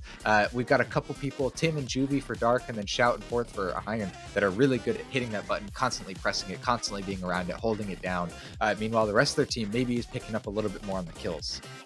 Yeah, and as soon as this server gets set up, I expect we're going to just get right into it. Both teams have had time to discuss their strategies, time to work things out. Especially in the mid game, they've had time to figure out how the other team plays, what they need to change about their own play style, and now they have the chance to do that in the second map with this second server. Although, I'm not sure which server we were on at first, whether that was New York or Amsterdam. Yeah, FireHorse, do you know? Well, okay, yeah. Well, either way, the advantage, in my opinion, the advantage, while definitely is there. No one can deny that you definitely have a ping advantage, and it does contribute to a win. And that's why we do 2 stadiums, is to average everything out and try to be, as fair as possible when it comes to the ping. It's not. Ping isn't a whole, strategy change, even if Dark does end up getting the advantage here. I really hope that Dark can kind of pull something out that changes their strategies a little bit. They learn from their mistake there, so that both maybe they have a ping advantage on top of learning where they went wrong on the fly and then adjusting it before this next map. Absolutely. It's definitely going to be still waiting for that last Iron player. Yep. Again, keeping the same rosters. I mean, impressive that these teams, I think we've only seen one roster change from Iron today. Even though we saw earlier when we saw that great animation by FireHorse for all the rosters, each team has like 10 or 11 people. But man, these 5, they're bringing the heat, they're bringing everything. I guess these 11 from total everyone who's played here today is really impressive. So man, I'm excited. This is the last map of the Sprinter Championship. Whoever wins this last map might just dictate who wins all of Sprinter tier, and that will be really impressive and a really good job for both teams. Yeah, it's important to keep in mind that Iron won 300 to 284. So if Iron makes it to at least 285 seconds, even if Dark ends up winning the second control point, Iron will win overall by 1 second. It's still going to be very close. But that is the marker that Iron needs. It's not 300, it's 285, which is important to keep in mind. Yeah, definitely. And we got to do a little math behind the scenes, but that's all right. A little math never hurt nobody. Man. 281 to win. I'm seeing in the chat here, Dark was all green, Iron had 3 yellow pink, so it sounds like that was Amsterdam. That sounds like that was actually in Dark's advantage on the ping. And now, we see a couple Dark on yellow, so we're almost certainly now in New York. So, man, if Iron was able to win the one where Dark had the ping advantage, that doesn't look good for Dark here now that we've given them another disadvantage of the ping. Yeah, hopefully they're able to switch something up and pull this map back. Let's go ahead and start. Juvie pushing in pretty aggressively, although all things considered, only Tim was pushing in very quick. Whoa! Juvie has 2-3 kills on the button there. All of Iron went in to hold that button. And now Iron still has solid control of the button once again, despite that near team wipe by Juvie. But holy crap, that was insane. It was like he's trying to set up with SMGs. Tries to get some kills, isn't able to get control of the button. Dark has control once again, and they're starting to pull back into this game, starting to get ahead. They might actually get into the lead if they can keep players around this button and keep jumping onto it quickly. Nice. Iron is continuing to rush in, has control of the button once again. Nobody has any particular solid control just yet. They're still figuring each other out, figuring out the new ping of the server. Yeah. It's definitely an adjustment to make. It's hard to get used to shooting someone and leading your shots only so much, and then now, you change it. Maybe you don't have to shots at all. Maybe you have to bit more. It can be a little disorientating. But, you know, we saw in the last map, the last stadium, it was very back and forth, teams only going back and forth between 10 points of each other. It looks like we're seeing the exact same thing happening here again. Going back to my point of, you know, the ping difference definitely matters, but it's not everything. Dark is being really impressive and is actually about to take the lead here, doing a really great job. But Iron is still just barely getting some nice holds here. Man, this is so insanely back and forth right now. Only a couple points difference. Shout getting some really nice kills, circling the button. I love this kind of shark circle that we're seeing from both teams, where they're going and going around the button over and over and over, hitting the button, getting that dash every time. Juvie getting a nice kill here, holding the button down, trying to get the Good headshot. Yeah. Armageddon moving forward with the shotguns, now on the button. And hopping up into Dark's attic like a predator, takes out Juvie. Once again, Juvie, important to remember, is probably the top killer at the moment on Dark. Taking him out can give you a few precious extra seconds on the button as compared to any other team member that Iron's able to take out. Iron, meanwhile, trying to get control of the button, but Dark able to take it back. The score is now 71-56, with Iron in control of the button. Dark keeps trying to move out to disrupt Iron from moving forward onto the button, but moves just a little bit too far away, or just a few too many players away from the button, such that Iron is then able to take the button back. Juvie trying to resecure this kill on Captain Toss, but now it's a little bit too late. He's already moved away. This Juvie cam is insane. He's been alive for so long. Now finally getting taken out by Shout. Iron has solid control of the button, is a 15-point lead and counting. 89-70, and now at a 20-point lead. This is really not looking good for Dark. Trying to make some up with some shield play. Schemos on the button with the shield, gets taken out by B though. Mr. Shield says, I'm the only one who can have shields here. Taking him out. Securing that. Look at that. That was an amazing... one of them shooting down the enemy dash, and while he's shooting it, another one of his teammates went and stole it. So now the enemy, Dark, can't get any dash for the next 10 seconds. Meanwhile, Iron, 2 members of them now have full 5 dashes, which they can use to kind of bounce around. It looks like Beak's using his to go pick up a bunch of health packs. Kind of abandoning his team around the button. I'm not sure I really love that, but it looks like Iron doesn't care. They're like, dang, we're still going to hold this thing down. B getting a nice double kill with those SMGs, and they're camping the enemy team's dash pickup. This is insanity. The Iron is being way more aggressive than they were last game. They're saying, you know, we have this 20, almost 30-point lead. By God, I'm going to use it. I'm going to sit on your dash. I'm going to sit near your spawn, and I'm going to make sure that you can't even roll out. Yeah, they're definitely playing a lot more confidently this game now that they have the server in their advantage and that they've won the first map. They know if they just continue to play well, they're going to win it. But they're not just playing well, they're playing better than last time. They're at nearly a 35-point lead at this point. Dark only just now getting control of the button, now at 105-133 in Dark's disadvantage.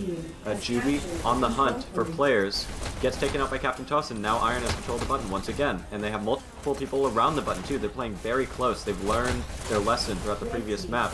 They just have to stay near the button if they want to win. They can't put too much effort into going around and hunting players. If they just stay there and hold their hands on the button, Dark won't be able to get it, and now it's 148-117 with Dark currently have control of the button. T-Fury moving forward, trying to spawn camp Iron a little bit. Unfortunately, ends up rolling out to the wrong side. All of Iron went to the dash side, and T-Fury went to the opposite side of that. Now Iron has control of the button once again. B moving forward, trying to steal the dash from Dark. Oh, B gets taken out though. Juvie and Tim rolling up to the button. Dark kind of getting a bit of secure hold here, but man, 25 points about behind. Dark really needs a solid hold here. Now, it's definitely possible. We've seen Dark come back from a 20-point disadvantage multiple times now on the last stadium. It's not impossible, but with how confidently Iron is playing, I think that's the difference maker of this map and the last one. The games are still close. The skill level of both teams are still insanely close, but Iron is rolling in, and they're saying we're winning. It's not a question. We're gonna keep pushing. We're gonna be on your dash. We're gonna be doing everything that we can to be dominating this button. And Dark is desperately trying to make up time because of that confidence. And it's also important to remember, this isn't a 20-point disadvantage. Because of the last map, this is a 40-point disadvantage. Dark has to really pull something together if they want to be able to win overall. And so far, that's just not happening. Iron's been too good about regaining control of the button. Dark has not quite been able to keep control of it. Their dash placement has just not quite been good enough to hit the button when it counts.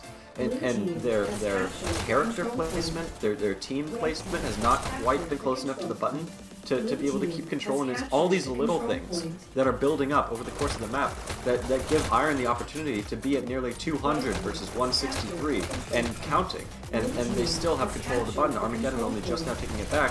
Juvie on the hunt for more players once again, playing a lot closer to the button now, which I like to see, and gets control of the button because of it. Almost gets 3 kills. Shout only just barely surviving, and now it's a Brackers left on the button. Dark gets control once again. They're starting to make a little bit of a comeback. Hopefully it's not too little too late though. Dark at 180 to 205.